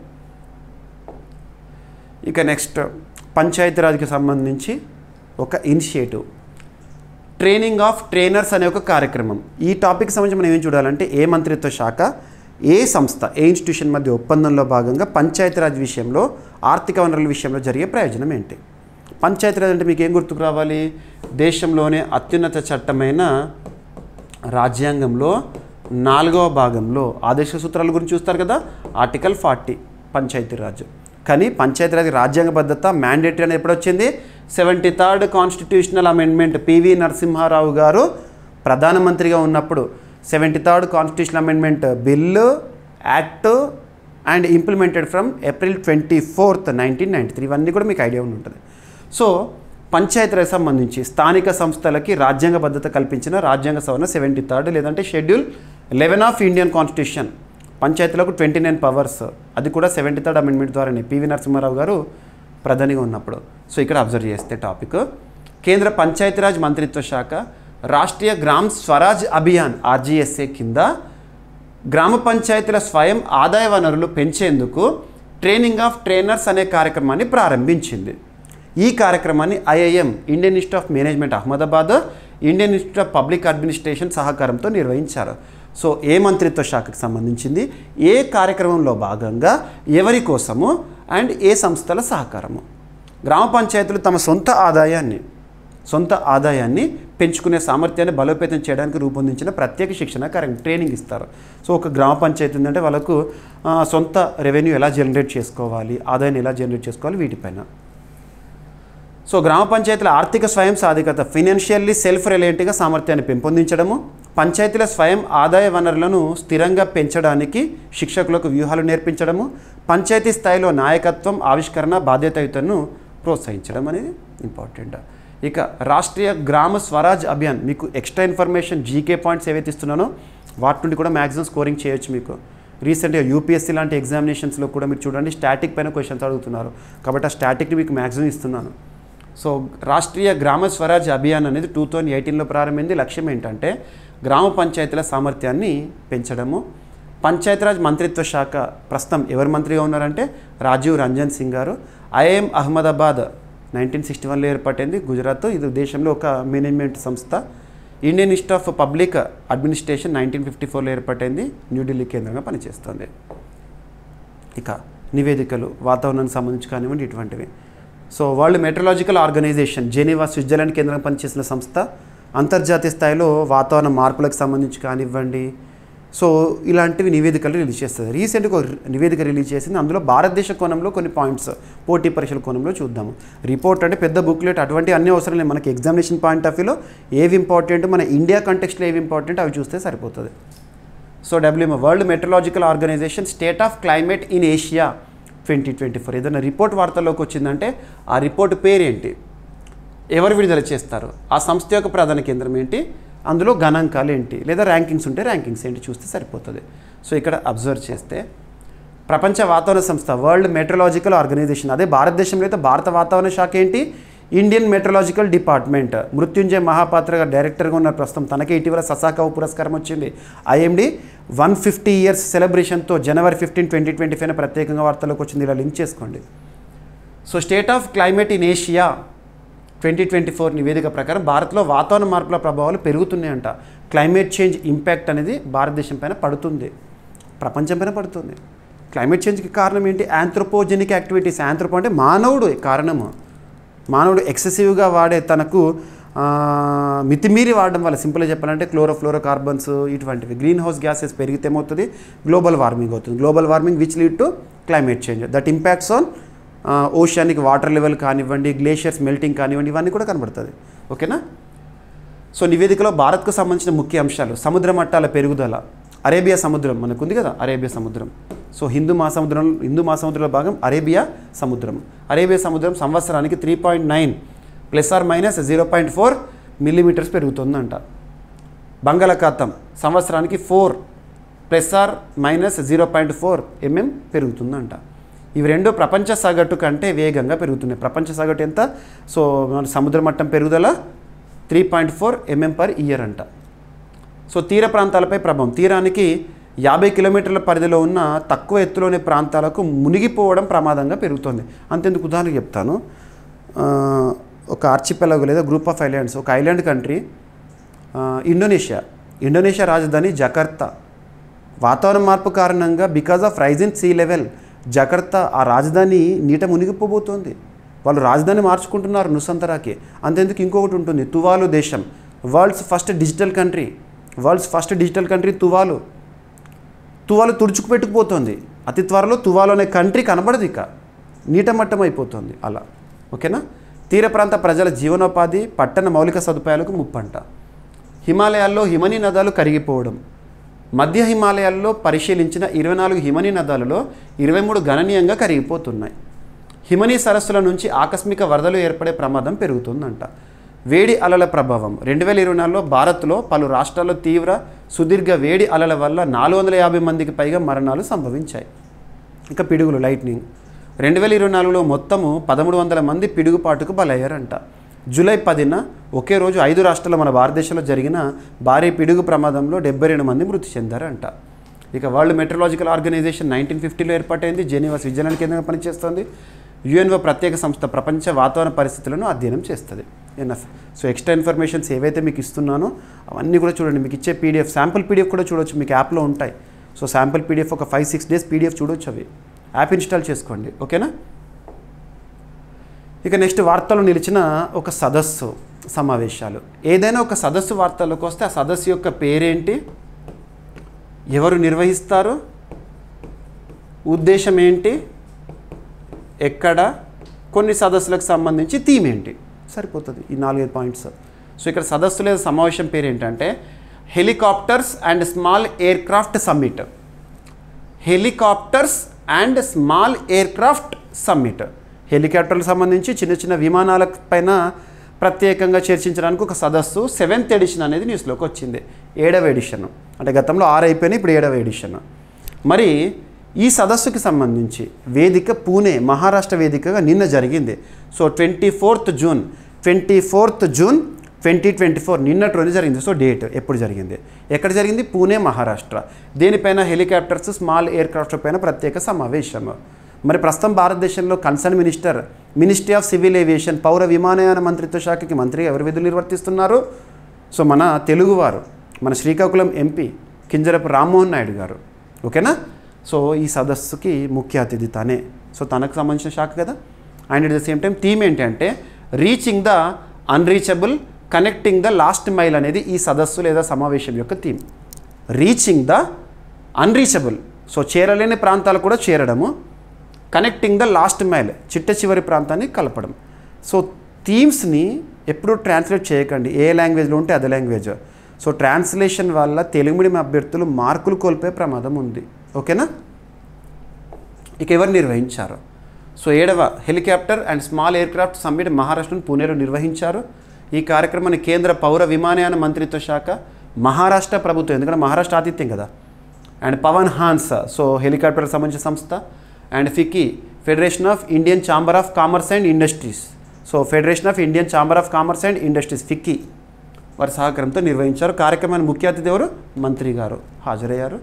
సో గౌరవ అతిథిగా పౌర విమానయాన శాఖ సహాయ మంత్రి గారు కూడా హాజరు కావడం జరిగింది. ఇక కేంద్ర ప్రభుత్వ రంగ హెలికాప్టర్ సేవల సంస్థ పవన్ హాన్స్ లిమిటెడ్ హెలికాప్టర్ సంబంధించి కేంద్ర ప్రభుత్వ రంగ సంస్థ 1985లో ఏర్పాటైంది. దీని యొక్క హెడ్ క్వార్టర్ ఎక్కడంటే నోయిడా, ఉత్తరప్రదేశ్. ఇక FICCI federation of Indian chamber of commerce and industry 1927లో ఏర్పాటైంది. ప్రధాన కార్యాలయం వచ్చేసి New Delhi. Next SCO Shanghai cooperation organisation సమావేశాలు ఈరోజు ప్రారంభం. ఈరోజే జూన్ 25. మీరు ప్రెస్ ఇన్ఫర్మేషన్ బ్యూరో చూడండి, ప్రతిరోజు చెప్తున్నాను. పిఐబి సో పోటీ పరీక్షల్లో మనం మ్యాక్సిమం స్కోరింగ్ చేయాలంటే కొన్ని మీకు ప్రతిసారి చెప్తున్నాను. ప్రెస్ ఇన్ఫర్మేషన్ బ్యూరో మీరు చూడకున్నా పర్లేదు, పిఐబి చూడకున్నా పర్లేదు. మీకు డైలీ కరెంట్ అఫైర్స్ మీరు ప్రతి ఒక్కటి కూడా మీకు ఎక్స్ప్లెయిన్ చేస్తున్నాను. మీకు డైలీ కరెంట్ అఫైర్స్ వీడియోని చూడండి, అన్నీ కవర్ అయిపోతాయి. న్యూస్ పేపర్స్, పిఐబి వెబ్సైట్ అన్నీ కవర్ అయిపోతాయి. సో ఇక్కడ అబ్జర్వ్ చేస్తే షాంఘై కోఆపరేషన్ ఆర్గనైజేషన్ రక్షణ మంత్రుల సమావేశం అనేది ఈరోజు ప్రారంభమైంది. ఈరోజు రేపు ఉంటుంది 25th జూన్ 26th జూన్. ప్రస్తుతం భారతదేశంలో మినిస్ట్రీ ఆఫ్ డిఫెన్స్ రక్షణ శాఖకి కన్సర్న్ మినిస్టర్గా ఎవరు విధులు నిర్వర్తిస్తున్నారు? రాజ్నాథ్ సింగ్ గారు. సో ఇండియన్ డెలిగేషన్ వెళ్ళడం జరిగింది. ఎక్కడ సదస్సు, దీని యొక్క థీమ్ ఏంటి ఇంపార్టెంట్. షాంఘై కోఆపరేషన్ ఆర్గనైజేషన్ రక్షణ మంత్రుల సమావేశము 25 జూన్ 26 తేదీల్లో చైనాలోని క్వింగ్డావోలో జరుగుతుంది. అంటే ప్రస్తుతం ఎస్సీఓకి అధ్యక్ష బాధ్యతలు ఎవరన్నట్టు? చైనా. 2023 సంవత్సరంలో ఎస్సీఓ అధ్యక్ష బాధ్యతలను భారత్ చివరిసారి నిర్వహించింది. సో భారత్ ఇటీవల కాలంలో ఎస్సీఓ అధ్యక్ష బాధ్యతలను ఎప్పుడు నిర్వహించిందంటే లాస్ట్ టైం 2023లో. ఇప్పుడు ఎవరు? చైనా. ఓకేనా? కాబట్టి అధ్యక్ష బాధ్యతను నిర్వర్తిస్తుంది కాబట్టి వాళ్ళ దేశంలోనే సదస్సు. భారత రక్షణ శాఖ మంత్రి ఇండియన్ డెలిగేషన్ని లీడ్ చేశారు. ఇక ప్రాంతీయ అంతర్జాతీయ శాంతి భద్రత, ఉగ్రవాద వ్యతిరేక చర్యల గురించి ఎస్సీఓ సభ్య దేశాల మధ్య రక్షణ రంగ సహకారాన్ని పెంచడం కోసం ఉద్దేశము. ఎస్సీఓ సభ్య దేశాలు ఏంటో కూడా మనం చూద్దాము. భారత్ ఎత్తి చూపనున్న అంశాలు ఏంటి? ఈ సమావేశంలో భారత్ ఏం పాయింట్ చేయబోతోంది? ఎస్సీఓ సిద్ధాంతాలు, లక్ష్యాలకు భారతదేశ నిబద్ధత ఎలా ఉంది అని చెప్తుంది. అంతర్జాతీయ శాంతి భద్రత కోసం భారత దార్శనికత, ఉగ్రవాదం తీవ్రవాద నిర్మూలనకు ఉమ్మడి ప్రయత్నాలు అవసరము, ఎస్సీఓలో వాణిజ్యము, ఆర్థిక సహకారం, కనెక్టివిటీ పెంపు. ఇక ద్వైపాక్షిక సమావేశాలు రష్యా, చైనా సహా ఇతర ఎస్సీఓ దేశాల రక్షణ మంత్రులతో ద్వైపాక్షికం, ఆయా దేశాలతో కొన్ని ఒప్పందాలు కూడా వార్తలకు వస్తాయి. సమావేశం ముగిసిన తర్వాత మళ్ళీ చూద్దాము.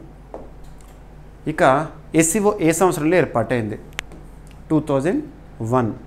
Shanghai cooperation organization but headquarter is not in Shanghai, it is in Beijing, China.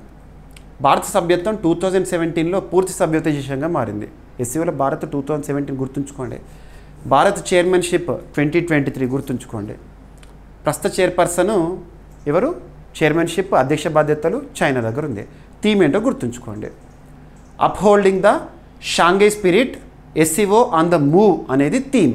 Theme ఎప్పుడైనా ఏ లాంగ్వేజ్లో ఉంటే అదే లాంగ్వేజ్. సదస్సులు, సమావేశాలు, days and themes, books and authors, superlative topics నేర్చుకునేటప్పుడు ఆ సూపర్లేటివ్ వర్డ్స్ డెఫినెట్గా ఇంగ్లీష్లో చూడండి. ఇక ఎస్సీఓ సభ్య దేశాలను చూస్తే Bharat, China, Russia, Pakistan, Kazakhstan, Tajikistan, so Kyrgyzstan, Uzbekistan, Iran, Belarus. So 10 దేశాలు గుర్తుంచుకోండి. ఓకేనా? బెలారస్ విషయానికి వస్తే 2024 ఇయర్. ఓకేనా? సో ఎస్సీఓ సిద్ధాంతాలు సభ్య దేశాల మధ్య సార్వభౌమాధికారం, భూభాగ సమగ్రతకు గౌరవము, పరస్పర చర్చలు, ఈ దేశాలకు సంబంధించి సహకారము. ఓకేనా? ఇక next organisation of Islamic cooperation Jeddah కేంద్రంగా పనిచేస్తుంది. ఆర్గనైజేషన్ ఆఫ్ ఇస్లామిక్ కోఆపరేషన్ అంటే అర్థమైంది. ఓఐసి ఆర్గనైజేషన్ ఒక సమాఖ్య. దీనికి సంబంధించి ఇస్లామిక్ కోఆపరేషన్ అంటే ఇస్లాం మతం ఉన్న దేశాలు ఏవైతే ఉంటాయో ఆ దేశాల్లో కూటమి. సింపుల్గా చెప్పాలంటే గల్ఫ్ దేశాలు కానివ్వండి, వెస్టర్న్ ఏషియాలో ఉండే దేశాలు కానివ్వండి, వారందరూ కలిసి ఒక కూటమి అన్నట్టుది. ఈ కూటమి ఎప్పుడు ఏర్పాటైంది, ప్రధాన కేంద్రం ఎక్కడ, అండ్ ప్రత్యేకతలు ఏంటో చూడాలి. ఇప్పుడు కంటెక్స్ట్ ఎందుకు వార్తలోకి వచ్చిందంటే ఈ ఓఐసిని భారత్ తప్పుపట్టింది. ఇటీవల ఓఐసి సమావేశం ఏదైతే ఉంటుందో జరిగితే ఆ సమావేశంలో వారు ఇచ్చిన కొన్ని ప్రకటనలు, స్టేట్మెంట్స్ అవి భారత్ ఖండించింది. సింపుల్ ఒక లాజిక్ చెప్తాను. పహల్గామ్ ఘటన మన అందరికీ ఐడియా ఉంది. పహల్గామ్ పాకిస్తాన్ పహల్గామ్లో ఉగ్రఘాతుకానికి కారణమని మనందరం చూసాము. వాళ్ళు కాదు అని చెప్పలేదు. మరి మరి అటువంటి పాకిస్తాన్ ఈ ఉగ్రవాద చర్యలు చేసిన మరి పాకిస్తాన్ ఏమైనా ఓఐసీ తప్పట్టిందా? సో ఇటువంటివి కూడా ఆలోచించాలి. సో ఇక్కడ పక్కన పెడితే ఓఐసీకి సంబంధించి మనం పోటీ పరీక్షలో దాని హెడ్ క్వార్టర్ ఎప్పుడు ఏర్పాటైంది, ప్రత్యేకత ఏంటో చూస్తే సరిపోతుంది. ఓకేనా. ఓఐసీ అంటే ఆర్గనైజేషన్ ఆఫ్ ఇస్లామిక్ కోఆపరేషన్, అంటే ఇస్లామిక్ సహకార సంస్థ, ఇస్లాం ప్రాబల్యం ఉన్న దేశాల కూటమి. ఇది ప్రపంచవ్యాప్తంగా ముస్లిం దేశాల సమిష్టి స్వరంగా పనిచేసే ఒక అంతర్ప్రభుత్వ సంస్థ, ఇంటర్ గవర్నమెంటల్, ఆయా దేశాల ప్రభుత్వాలే ఏర్పాటు చేసుకున్న కూటమి. ఎప్పుడు స్థాపించబడింది? 1969 సెప్టెంబర్ 25. ఎక్కడ స్థాపన జరిగిందంటే మొరాకోలోని రబాత్. హెడ్ క్వార్టర్ వచ్చేసి జెడ్డా, సౌదీ అరేబియా. సభ్య దేశాలు ప్రపంచవ్యాప్తంగా 4 ఖండాల్లోని 57 సభ్య దేశాలు ఉన్నాయి. భారత్ ఓఐసీలో సభ్య దేశం కాదు. చేరమన్నారు. ఎందుకు చేరాలి? ఇక్కడ అబ్జర్వ్ చేస్తే భారత్లో కూడా ముస్లిమ్స్ ఉన్నారు కదా, మరి భారత్ కూడా సభ్యత్వాన్ని తీసుకోండి అని చెప్పేసి అన్నారు. భారత్ సభ్య దేశం కాదు. ఓకేనా. సభ్య దేశాల మధ్య ఇస్లామిక్ సౌభ్రాతృత్వాన్ని పెంపొందించడము, ప్రపంచ ముస్లిం సమాజ ప్రయోజనాలను కాపాడము ఉద్దేశము, అండ్ అంతర్జాతీయ శాంతి సామరస్యాన్ని ప్రోత్సహించడము, ప్రపంచవ్యాప్తంగా ముస్లింలపై వివక్షను తొలగించడము, సభ్య దేశాలకు సంబంధించిన వివాదాల పరిష్కారంలో సహాయం చేయడము. సో వాస్తవానికి ప్రపంచంలో ఇస్లామిక్ దేశాల కూటమి ఇస్లామిక్ మతానికి సంబంధించి వాళ్ళ అభివృద్ధికి సంబంధించి చర్చలు వాళ్ళు పెట్టుకుంటారు. కానీ ఒకటి గుర్తుంచుకోండి, ఈ దేశాల్లో ఉన్న ముస్లిమ్స్ ఎవరైతే ఉంటారో వాళ్ళతో కంపేర్ చేస్తే our Indian Muslims are so matured, so beautiful. ఇక్కడ అబ్జర్వ్ చేస్తే భారత ప్రభుత్వం వారికి అన్ని అవకాశాలు కల్పిస్తోంది. ఒక రకంగా చెప్పాలంటే భారతదేశంలో ఉన్న ముస్లిమ్స్ ఈ దేశాల్లో ఉన్న ముస్లిమ్స్ కంటే అద్భుతంగా పురోగతిలో ఉన్నారు, అభివృద్ధిని సాధిస్తున్నారు. ఎడ్యుకేషన్ విషయంలో కానివ్వండి, స్వేచ్ఛ విషయంలో కానివ్వండి. ఆ వాస్తవాన్ని గ్రహించండి. ఓకేనా. సో ఓఐసీ ప్రపంచంలో 2వ అతిపెద్ద అంతర్ప్రభుత్వ సంస్థ. యుఎన్ఓ తర్వాత ఇంత పెద్ద సంస్థ ఇది. ఓఐసీలో అధిక సభ్య దేశాలు ఉన్న ఖండం ఆఫ్రికా. ఓఐసీలో సభ్యదేశంగా ఉండేందుకు ఆయా దేశాల ముస్లిం జనాభా ఎక్కువగా ఉండాలి. ఇస్తాంబుల్ తుర్కియేలో ప్రముఖ నగరం. ఎందుకంటే ఇక్కడ ఇస్తాంబుల్లో రీసెంట్గా జరిగిన సమావేశంలో ఓఐసీ చేసిన వ్యాఖ్యలను భారత ప్రభుత్వం తీవ్రంగా ఖండిస్తూ మా అంతర్గత విషయాల్లో చోటు చేసుకోకండి, it is nonsense, it is none of your business అని చెప్పేసి స్ట్రాంగ్గా చెప్పారు ఓఐసీ విషయంలో. ఓకేనా. భారతదేశంలో ముస్లిం జనాభా దాదాపు 14% ఉన్నప్పటికీ భారత్ ఓఐసీలో సభ్యదేశం కాదు. ఓకేనా. ఇక నెక్స్ట్ డిఫెన్స్కి సంబంధించి చీఫ్ ఆఫ్ డిఫెన్స్ స్టాఫ్ ప్రస్తుతం ఎవరు? అనిల్ చౌహాన్ గారు ఉన్నారు. భారతదేశ చరిత్రలో మొట్టమొదటి సిడిఎస్ ఎవరు? బిపిన్ రావత్ గారు. సో సైన్య రంగంలో తనకంటూ ప్రత్యేక గుర్తింపు, పాపం చనిపోయారు ప్లేన్ క్రాష్. 2020లో సిడిఎస్ పదవి అనేది అమల్లోకి వచ్చింది. సో ఇప్పుడు సిడిఎస్కి మరిన్ని పవర్స్ రక్షణ శాఖ వారు కేటాయించారు. సిడిఎస్కు త్రివిధ దళాలకు ఆదేశాలు జారీ చేసే అధికారం ఇచ్చారంట. సో త్రివిధ దళాల సైన్యం, నౌకాదళం, Indian air force, Indian army, Indian navy, వీటి మూడింటికి సంబంధించి వాటి సమన్వయాన్ని బలోపేతం చేసేందుకు chief of defence staff general Anil చౌహాన్కు అన్ని సర్వీసులకు ఉమ్మడి ఆదేశాలు జారీ చేసే అధికారాన్ని రాజ్నాథ్ సింగ్ గారు అప్పగించారు. ఇప్పటి వరకు ప్రతి విభాగానికి వారి సొంత ఆదేశాల జారీ విధానమే అమల్లో ఉండేది. ఒక్కొక్క ఆర్మీ అంటే ఆర్మీకి సంబంధించి జారీ చేయడం, నేవీ అంటే నేవీయే. సో అలా ఇప్పుడు మూడింటికి కలిపి ఆదేశాలు జారీ చేసే అధికారం సిడిఎస్కు ఉంటుంది. పవర్స్ పెంచారు. ఇప్పుడు ఉమ్మడి ఆదేశాల విధానం అమల్లోకి వస్తుంది. దీనివల్ల 3 సర్వీసుల మధ్య సమన్వయం మరింత పెరుగుతుంది. ఓకేనా. గుర్తుంచుకోండి, మొదటి సిడిఎస్ బిపిన్ రావత్ గారు, ప్రస్తుతం అనిల్ చౌహాన్ గారు ఉన్నారు. సిడిఎస్ పదవి ఎప్పుడు ప్రారంభమైందంటే 2020 ఇయర్. సిడిఎస్ పదవి ఏర్పాటుకు కార్గిల్ రివ్యూ కమిటీ 1999లో సిఫార్సు చేసింది. మన కార్గిల్ 1998 ఆ టైంలో చూసాం కదా. ఈ 3 లేదా 3 వింగ్స్ మధ్య కోఆపరేషన్ అనేది లోపించింది అని ఈ రివ్యూ కమిటీ చెప్పింది. కాబట్టి ఈ 3 దళాలు, త్రివిధ దళాలను సమన్వయం చేయాలంటే ఒక పదవి కావాలి, సిడిఎస్ అని 1999లో సిఫార్సు చేసిన వారు ఎవరంటే కార్గిల్ రివ్యూ కమిటీ. ఇక నెక్స్ట్ సైన్స్ అండ్ టెక్నాలజీ లేదా సైన్స్ పార్ట్లో మనం అబ్జర్వ్ చేయొచ్చు, ఒక కొత్త బ్లడ్ గ్రూప్ అనేది న్యూస్లోకి వచ్చింది. బ్లడ్ గ్రూప్, మనం బ్లడ్ గ్రూప్స్ గురించి కూడా తరచూ చూస్తూ ఉంటాం. మన అందరికీ తెలిసింది ఏబిఓ. అందులో రీసెర్చ్ ఏదైతే ఉందో RH ఫ్యాక్టర్ సాధారణంగా మనం చూస్తూ ఉంటాము. సో ఇక్కడ ఒక కొత్త బ్లడ్ గ్రూప్, ప్రపంచ చరిత్రలో బ్లడ్ గ్రూపింగ్ అంటేనే కార్ల్ ల్యాండ్ స్టీనర్ గారు గుర్తుకు రావాలి. మీకు బయాలజీలో చాలాసార్లు క్వశ్చన్ అడిగారు. సో EMM నెగటివ్, గ్వాడా నెగటివ్ అనే ఒక కొత్త బ్లడ్ గ్రూప్ సిస్టమ్ వార్తల్లోకి వచ్చింది. అఫీషియల్గా ఆమోద Mudra. International society of blood transfusion, ISBT అంటాము, అంతర్జాతీయ స్థాయిలో బ్లడ్ గ్రూపింగ్ సంబంధించి ఆ బ్లడ్ గ్రూప్ వ్యవస్థ ఈఎంఎం నెగటివ్ లేదా గ్వాడా నెగటివ్ను అధికారికంగా గుర్తించింది. ఇటీవల అధికారికంగా గుర్తింపు పొందుతూ ఒక కొత్త బ్లడ్ గ్రూప్ అనే న్యూస్లోకి వచ్చింది. అదేంటి అంటారు? ప్రపంచవ్యాప్తంగా గుర్తింపు పొందిన 48th రక్తవర్గ వ్యవస్థ బ్లడ్ గ్రూప్ సిస్టమ్ ఇది. 48 గుర్తింపు పొందినట్టు ఇప్పటివరకు ఈ సిస్టమే గుర్తిస్తారు. ISBT అంటే international society of blood transfusion. EMM negative అంటే ఏంటంటే ఈఎంఎం నెగటివ్ అనేది ఒక కొత్త రక్తవర్గ వ్యవస్థ. సాధారణంగా మనుషులందరిలో ఉన్న ఈఎంఎం యాంటీజెన్ అనే ప్రోటీన్ రెడ్ బ్లడ్ సెల్స్పై లేకపోవడాన్ని సూచిస్తుంది. ప్రత్యేకతలు: ఈఎంఎం యాంటీజెన్ సాధారణంగా అత్యధిక శాతం ప్రజల్లో ఉంటుంది. గ్వాడా నెగటివ్ రక్తవర్గం కలిగిన వ్యక్తుల్లో ఈ సాధారణ యాంటీజెన్ అనేది ఉండదంట. ఓకేనా? ప్రస్తుతం ఈ రక్తవర్గం ఉన్న ఏకైక మహిళ గ్వాడలూప్ అనే దేశానికి చెందిన మహిళ. గ్వాడలూప్ అనే ఒక దేశం ఉంది. మనకు కొన్ని దేశాల పేర్లు ఇప్పుడు కూడా ఫస్ట్ టైం వినేటివి ఉంటాయి. కొన్ని ఐక్యరాజ్య సమితిలో సభ్యత్వం లేనటువంటి దేశాలు ఉన్నాయి. అలా ఈ కొత్త రక్తవర్గం కనుగొనడం వల్ల రక్త మార్పిడి చికిత్సలు, జన్యు పరీక్షలు, కొత్త మార్గదర్శకాలు ఏర్పడతాయి అంట. So international society of blood ట్రాన్స్ఫ్యూజనే కదా అధికారికంగా బ్లడ్ గ్రూప్స్ని గుర్తించేది. అది 1935లో ఏర్పాటైంది. Head quarter Amsterdam, Netherlands. So గుర్తుంచుకోండి, ఏదైనా అంతర్జాతీయ సంస్థ కనబడ్డదంటే మీకు దాని బేసిక్స్ చెప్తున్నాను. గ్వాడలూప్ కరేబియన్ సముద్రంలో ఉన్న ఒక ద్వీప దేశము. ఫ్రాన్స్కి చెందిన ఓవర్సీస్ టెరిటరీ. ఇది రాజధాని బాస్టెర్. ఇప్పటివరకు ప్రపంచంలో 48 రక్తవర్గ వ్యవస్థలు గుర్తించబడ్డాయి. వీటిలో అత్యంత ముఖ్యమైనవి ABO, Rh, Kell, Duffy, Kidd and Lutheran Lewis. ఓకేనా? రైట్.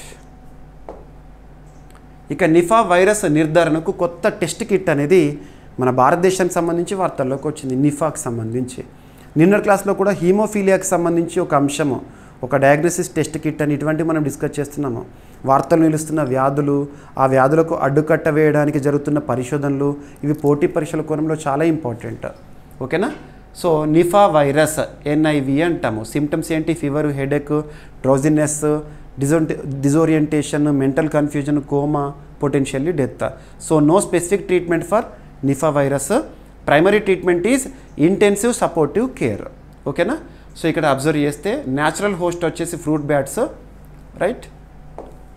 సో పూణే కేంద్రంగా పనిచేస్తున్న జాతీయ వైరాలజీ సంస్థ నేషనల్ ఇన్స్టిట్యూట్ ఆఫ్ వైరాలజీ చాలా ఇంపార్టెంట్. మనము కరోనా సమయంలో కరోనాకు సంబంధించి వ్యాక్సిన్ పరిశోధనలు జరుగుతున్నప్పుడు భారత బయోటెక్ సంస్థకి ఆ కరోనా వైరస్ శాంపుల్ని ఎవరిచ్చారంటే వీళ్ళే.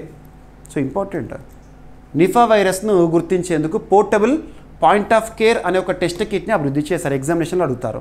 సో నిఫా వైరస్ను గుర్తించేందుకు ఒక పూర్తి స్వదేశీ పరిజ్ఞానంతో point of care POC test కిట్ని అభివృద్ధి చేసిన మన భారతీయ సంస్థ ఏదంటే పూణే కేంద్రంగా పనిచేస్తున్న వీరు. ఈ టెస్ట్ కిట్ ద్వారా నిమిషాల్లోనే నిఫా వైరస్ ఫలితాలను పొందొచ్చు అంట. ఈ కొత్త టెస్ట్ కిట్ను భారతీయ వైద్య పరిశోధన మండలి, Indian council of medical research నేతృత్వంలోని NIV తయారు చేసింది. NIV వారు. ఓకేనా? సో నిఫా వైరస్ గురించి భారత్లో గుర్తించిన నిఫా వైరస్ రకం జీనోటైప్ B. ఈ వైరస్ వేగంగా వ్యాపించే లక్షణాన్ని కలిగి ఉంటుంది. రైట్. సో నిఫా వైరస్ చరిత్ర చూస్తే ప్రపంచంలో మొదట 1999లో మలేషియాలో గుర్తించారు.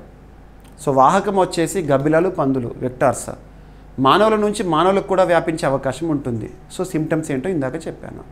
ఇక national institute of virology Pune Maharashtra కేంద్రం పనిచేస్తుంది. 1952 ఇయర్లో ఏర్పాటైంది. దేశంలో వైరస్ పరిశోధన, వ్యాధుల నియంత్రణలో కీలక పాత్ర పోషిస్తుంది. అందుకే ఆ వైరస్ శాంపుల్ని భారత్ బయోటెక్ ఇచ్చారు. ఆ శాంపుల్ ఆధారంగానే కోవాక్సిన్ వచ్చింది.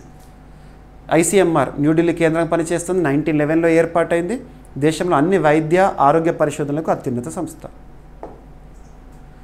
ఇక రాష్ట్రీయ అంశాల విషయానికి వస్తే యాక్చువల్గా రాష్ట్రీయ అంశాలు అనుకో కాదు, ఇది జాతీయ అంశము. ఏపీ అభ్యర్థులు కూడా గుర్తుంచుకోవాలి టాప్ పొజిషన్లో ఉన్నవారు ఎవరనే. సో ప్రతిరోజు మీరు కరెంట్ అఫైర్స్ వీడియోస్ చూస్తున్నారు. రాష్ట్రీయ అంశాలకు నేను ఇంపార్టెన్స్ ఇస్తున్నాను.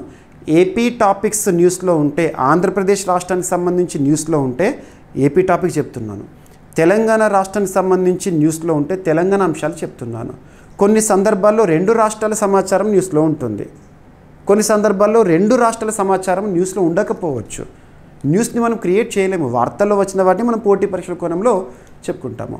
అలా ఏ రాష్ట్రానికి సంబంధించిన మనం ముఖ్యంగా తెలుగు రాష్ట్రాలు ఏపీ, తెలంగాణకు సంబంధించి 2 రాష్ట్రాలకు ఈక్వల్గా ఇంపార్టెన్స్ ఇస్తున్నాను నేను. మన డైలీ కరెంట్ అఫైర్స్ క్లాసెస్లో కానివ్వండి, CA 360లో కానివ్వండి. మీ CA 360 చూస్తే ఏపీ ప్రత్యేకంగా చెప్తున్నాను, తెలంగాణ ప్రత్యేకంగా చెప్తున్నాను. వీడియోస్, PDFs కూడా ఇస్తున్నాను మీకు. మన యాప్లో ఉంది చూడండి. సో ఇక్కడ అబ్జర్వ్ చేస్తే ప్రతిరోజు మన రాష్ట్రానికి సంబంధించిన సమాచారం ఏదైతే చెప్తున్నానో ఏపీ అండ్ తెలంగాణ వాటిపైన ప్రత్యేక శ్రద్ధను చూపండి. ఈరోజు వాస్తవానికి ఏపీ టాపిక్స్ లేవు, ఈరోజు తెలంగాణ టాపిక్స్ ఉన్నాయి. సో పాస్పోర్ట్ ధృవీకరణలో తెలంగాణ పోలీసులకు జాతీయ అవార్డు వచ్చింది. పాస్పోర్ట్ ధృవీకరణలో టాప్లో కర్ణాటక ఉంది, నెక్స్ట్ తెలంగాణ. పాస్పోర్ట్ అంటే ఏంటి? కామన్గా మన జాతీయత. నేను ఇండియన్ కదా, నాకు ఇండియా పాస్పోర్ట్ అనేది ఉంటుంది. మనం దేశం దాటి వేరే దేశానికి వెళ్ళాలనుకున్నప్పుడు మన భారత ప్రభుత్వం హీఈస్ ఇండియన్ అని గుర్తించి ఒక అఫీషియల్ బుక్ అనుకోండి, అఫీషియల్ పేపర్ అనుకోండి. మరి ఏ దేశానికైతే వెళ్ళాలనుకుంటున్నామో ఆ దేశం మనకు ఓకే మీరు మా దేశానికి రావచ్చని ఇచ్చే అనుమతి ఉంటుందో దాన్ని వీసా అంటాము, గుర్తుంచుకోండి. సో పాస్పోర్ట్ దరఖాస్తుల అత్యంత వేగవంతమైన పోలీసు ధృవీకరణలో తెలంగాణ రాష్ట్రం దేశంలో 2వ స్థానంలో ఉంది. మరి టాప్ పొజిషన్లో Karnataka. So top position Karnataka, AP అభ్యర్థులు కూడా గుర్తుంచుకోండి. సో తెలంగాణ ఇంటెలిజెన్స్ విభాగం రూపొందించిన వెరీ ఫాస్ట్ అనే ఒక యాప్ ఈ ఘనతను సాధించింది. ఢిల్లీలో జరిగిన ప్రాంతీయ పాస్పోర్ట్ అధికారుల సదస్సు నిన్న జరిగింది. అందులో తెలంగాణ ఇంటెలిజెన్స్ డైరెక్టర్ శివధర్ రెడ్డి గారు ఈ అవార్డును స్వీకరించారు. అదనపు పాస్పోర్ట్ సేవా దివస్ ప్రతి సంవత్సరం కూడా మనం జూన్ 24న చూస్తాం. నిన్న జరిగింది, ఆ ప్రత్యేక రోజునే ఢిల్లీలో జరిగిన సదస్సులో ఈ పురస్కారం వచ్చింది. 1967లో పాస్పోర్ట్ యాక్ట్ ప్రవేశపెట్టిన రోజును గుర్తు చేస్తూ జూన్ 24న ఎవ్రీ ఇయర్ కూడా పాస్పోర్ట్ డేగా సెలబ్రేట్ చేసుకుంటాము. సో వెరీ ఫాస్ట్ యాప్ అనేది తెలంగాణకు సంబంధించింది. పోలీసు ధృవీకరణ ప్రక్రియను వేగవంతం చేయడానికి తెలంగాణ ఇంటెలిజెన్స్ విభాగం రూపొందించిన మొబైల్ యాప్. మనం పాస్పోర్ట్ అప్లై చేస్తామనుకోండి, నేరుగా అదేదో మనకు జనరల్గా వచ్చే కార్డులాగా రాదు.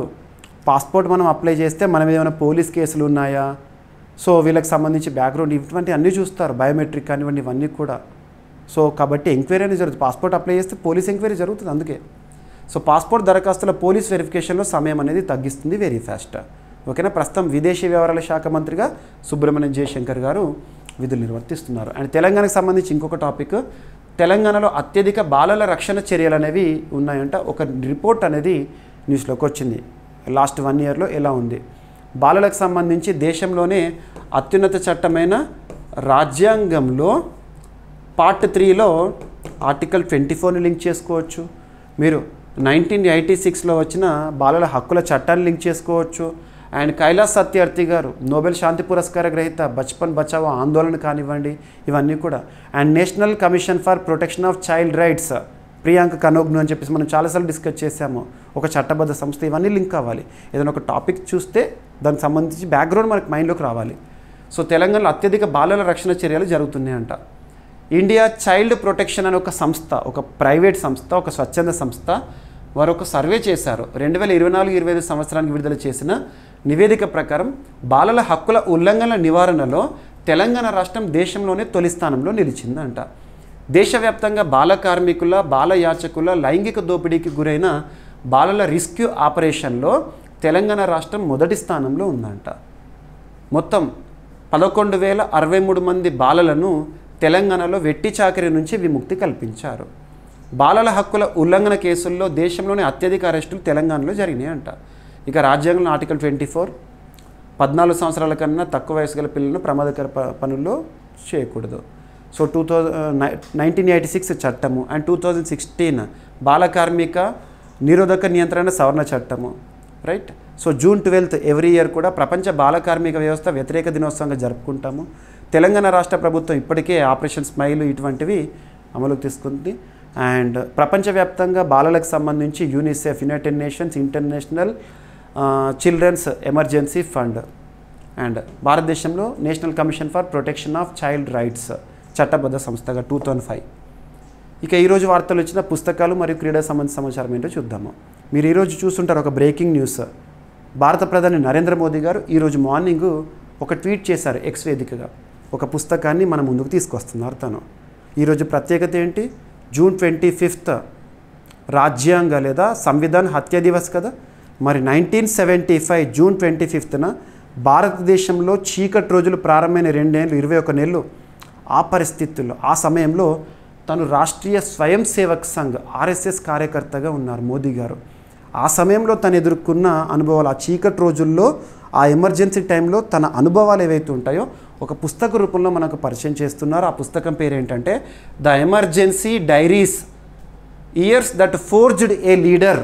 ఒక నాయకుడిని తయారు చేసేవి. సో నరేంద్ర మోదీ గారికి సంబంధించిన పుస్తకము. సో బ్లూ క్రాఫ్ట్ వారు ఈ పుస్తకాన్ని మన ముందుకు తీసుకొస్తున్నారు. నరేంద్ర మోదీ గారు ఇస్తున్న పుస్తకం. ఓకేనా? సో దేశంలో ఎమర్జెన్సీ విధించి 50 ఏళ్ళు పూర్తయిన సందర్భంగా ప్రధానమంత్రి నరేంద్ర మోదీ గారు తన వ్యక్తిగత అనుభవాలపై ది ఎమర్జెన్సీ డైరీస్ పేరిట పుస్తకాన్ని విడుదల చేయనున్నారు. ఓకేనా? సో గుర్తుంచుకోండి. ఆ సమయంలో జరిగిన సంఘటనలు తన వ్యక్తిగత అనుభవాలను పుస్తక రూపంలో తీసుకొస్తున్నారు. అండ్ ఇంకొక పుస్తకం ఏఎన్ఐ, మనకు న్యూస్ చూస్తూ ఉంటాం ఏఎన్ఐ అని చెప్పేసి, దానికి సంబంధించిన ఒక కీలక వ్యక్తి ప్రేమ్ ప్రకాష్ గారు రాసిన హిస్టరీ దట్ ఇండియా ఇగ్నోర్డ్, చరిత్ర మర్చిపోయిన సంఘటనలు మన ముందుకు తీసుకొస్తున్నారు. హిస్టరీ దట్ ఇండియా ఇగ్నోర్, భారతదేశం ఇగ్నోర్ చేసిన చరిత్రని మనకు తీసుకొస్తున్న ఒక పుస్తకం.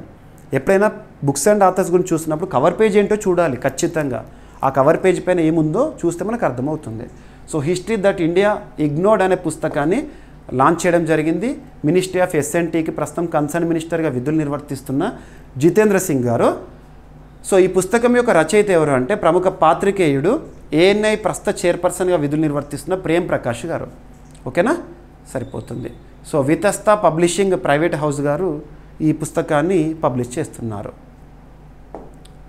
ఇక క్రీడలకు సంబంధించి హాకీ లెజెండ్, మన భారతదేశం అంటేనే హాకీ, మేజర్ ధ్యాన్ చంద్ లాంటి ప్రముఖులను ఇచ్చిన గడ్డ ఇది. మరి అలాంటి హాకీకి సంబంధించి ఒక లెజెండ్గా గుర్తింపు పొందిన వ్యక్తి ఇక క్రీడకు వీడుకోలు పలుకుతూ వార్తల్లోకి వస్తున్నారు. ఎవరైనా క్రీడాకారుడు వీడుకోలు అంటే తను ఏ క్రీడతో సంబంధం ఉన్నవారో చూడాలి. సో తన పేరేంటి? లలిత్ కుమార్ ఉపాధ్యాయ్, ఉత్తరప్రదేశ్ రాష్ట్రానికి సంబంధించిన వ్యక్తి, హాకీ లెజెండ్, రిటైర్మెంట్ని ప్రకటించారు. భారత హాకీ ఆటగాడు లలిత్ కుమార్ ఉపాధ్యాయ్ జూన్ 23, 2025 అంతర్జాతీయ హాకీ నుంచి రిటైర్మెంట్ ప్రకటించారు. ఓకేనా? సో గోల్స్ చేసిన వ్యక్తి, 183 అంతర్జాతీయ మ్యాచ్లను ఆడాడు. ఆయన 2 ఒలింపిక్ కాంస్య పథకాలు సాధించిన భారత జట్టు 2 కాంస్య పథకాలు సాధించి రీసెంట్ ఒలింపిక్స్లో, విశ్వ క్రీడల్లో 2024 ప్యారిస్ ఒలింపిక్స్లో బ్రాంజ్ మెడలు, 2020 Tokyo Olympics which was held in 2021 అందులో కూడా ఇండియన్ హాకీ టీము బ్రాంజ్ మెడల్ని సాధించింది. ఓకేనా? అందులో కీలక సభ్యుడు. రైట్? సో ఉత్తరప్రదేశ్కి సంబంధించిన వ్యక్తి అండ్ అర్జున పురస్కార గ్రహీత. భారతదేశంలో క్రీడా రంగంలో ఇచ్చే అత్యున్నత పురస్కారం మేజర్ ధ్యాన్ చంద్ ఖేల్ రత్న. ఇక సెకండ్ హైయెస్ట్ ఏంటంటే అర్జున. ఓకేనా? ఇక నీరజ్ చోప్రా. సో మనం ఈరోజు అన్ని వార్తాపత్రికల్లో చూసాము, ఇదే పిక్ చూసాము. సో ఒక టోర్నీ గెలుచుకున్నాడు. ఇటీవల చాలా చూస్తున్నాం మనం, డైమండ్ టోర్నీ అని చెప్పేసి అలా. సో ఇక్కడ అభివృద్ధి నీరజ్ చోప్రాకి మరొక title golden spike meet. So javelin త్రోకి సంబంధించి ఎక్కడ జరిగిందంటే చెక్ రిపబ్లిక్ వేదిక జరిగింది. అందులో Neeraj Chopra wins Ostrava golden spike javelin title with 85.29 metres 85.29 metres throw విసిరి సో ఒక మెడల్ని సాధించాడు. ఓకేనా? భారత javelin throw star, Olympic champion Neeraj Chopra మరో టైటిల్ సాధించారు. నిన్నటి రోజున గోల్డెన్ స్పైక్ మీట్లో తను బంగారు పథకాన్ని సాధించాడు. ఓకేనా? ఫస్ట్ పొజిషన్లో తను ఉన్నారు. ఇక తన ఘనత మనందరికీ తెలుసు, 2020 టోక్యో ఒలింపిక్స్ 2021లో జరిగినాయి కదా, అందులో gold medal in javelin throw. అందుకే ఆగస్టు 7ని మనం జావెలిన్ త్రో డేగా భారత ప్రభుత్వం గుర్తించింది. నెక్స్ట్ రీసెంట్ 2024 ప్యారిస్ ఒలింపిక్స్లో తను సిల్వర్ మెడల్ని సాధించాడు. ఓకేనా? హర్యానాకు సంబంధించిన వ్యక్తి. ఇక ఈరోజు ప్రశ్న, 2025 సంవత్సరంలో 75వ వార్షికోత్సవం సందర్భంగా వార్తల్లో నిలిచిన ఆర్థిక సంబంధిత పార్లమెంటరీ కమిటీ ఏది? ఆ కమిటీలో సభ్యుల సంఖ్య ఎంత? ప్రస్తుతం పార్లమెంటరీ కమిటీస్ ఉంటాయి కదా, ఎకానమిక్ మనకి ఆర్థిక సంబంధిత కమిటీలు ఉంటాయి కదా, ఫినాన్షియల్ కమిటీస్. ఆ 3 కమిటీలు ఏవైతే ఉంటాయో ఆ 3 కమిటీలకు సంబంధించి ప్రస్తుతం చైర్పర్సన్గా ఎవరున్నారు? మీకు నిన్నటి క్లాస్లో ఇది చెప్పాను, ఈ టాపిక్ చెప్పాను. సో ప్రతి ఒక్కరి నుండి సమాధానాన్ని ఎక్స్పెక్ట్ చేస్తున్నాను. సో ఇక ఈరోజు టాపిక్స్ని క్విక్ రివిజన్ చేస్తే, ఫస్ట్ లాంగ్ లివ్ డెమోక్రసీ అనే ఒక యాత్ర ప్రారంభము. సో చరిత్ర చెప్పాను, కాన్స్టిట్యూషనల్ మనకి చీకటి రోజులు ఏంటి అని చెప్పేసి. Next sustainable development goals rankings.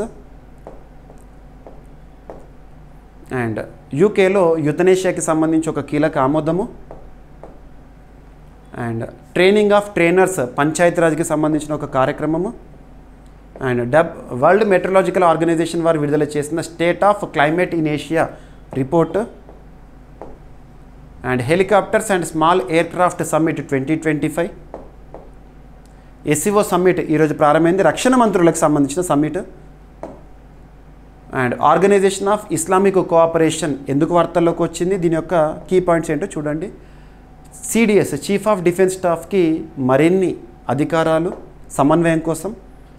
And EMM negative ఒక కొత్త బ్లడ్ గ్రూప్కి ఆమోదం తెలుపుతూ international society of blood transfusion. And Nipah virus నిర్ధారణకు కొత్త టెస్ట్ కిట్ని ప్రారంభిస్తూ national institute of virology Pune కేంద్రంగా పనిచేసిన సంస్థ. అండ్ పాస్పోర్ట్ ధృవీకరణలో కర్ణాటక టాప్లో ఉంది, second position Telangana very fast అనే యాప్. అండ్ తెలంగాణలో అత్యధిక బాలల రక్షణ చర్యలు ఉన్నాయని చెప్పేసి ఒక సంస్థ, ఒక స్వచ్ఛంద సంస్థ ఇండియా చైల్డ్ ప్రొటెక్షన్ అనే సంస్థ ఇచ్చిన నివేదిక. And the emergency diaries years that forged a leader Narendra Modi గారి పుస్తకము. And history that ignored India లేదా history that India ignored Prem Prakash గారు రాసిన పుస్తకము. అండ్ లెజెండ్ రిటైర్స్ హాకీ క్రీడాకారుడు లలిత్ కుమార్ ఉపాధ్యాయ్ సో క్రీడకు వీడుకోలు. అండ్ నీరజ్ చోప్రా మరొక పథకాన్ని సాధించాడు. ఈరోజు ప్రశ్న 2025లో 75th యానివర్సరీ సందర్భంగా వార్తలు నిలిచిన ఎకానమీ రిలేటెడ్గా పనిచేస్తున్న పార్లమెంటరీ కమిటీ, స్టాండింగ్ కమిటీ ఏది, ఆ కమిటీలో సభ్యుల సంఖ్య ఎంత, అండ్ పర్సన్స్ పేర్లు కూడా మీకు వీలైతే రాయండి. సో ఇవి ఫ్రెండ్స్ ఈరోజు వార్తలు నిలిచిన అంశాలు. ఏమైనా మిస్లేనియస్ టాపిక్స్ ఉన్నాయి అనుకోండి, నో నీడ్ టు వరీ, రేపటి క్లాస్లో జోడించి డిస్కస్ చేస్తాను. ప్రతి ఒక్కరు వీడియోని లైక్ చేయండి. వీడియో కనుక నచ్చితే మీ ఫ్రెండ్స్ అందరికీ లింక్ని షేర్ చేయండి. ప్రతి ఒక్కరు సమాధానం ఇవ్వండి. వీడియో పట్ల మీ ఫీడ్బ్యాక్ని, మీ అమూల్యమైన ఫీడ్బ్యాక్ని కామెంట్ బాక్స్లో తెలియజేయండి. ఓకేనా? మళ్ళీ కలుద్దాం. Thank you.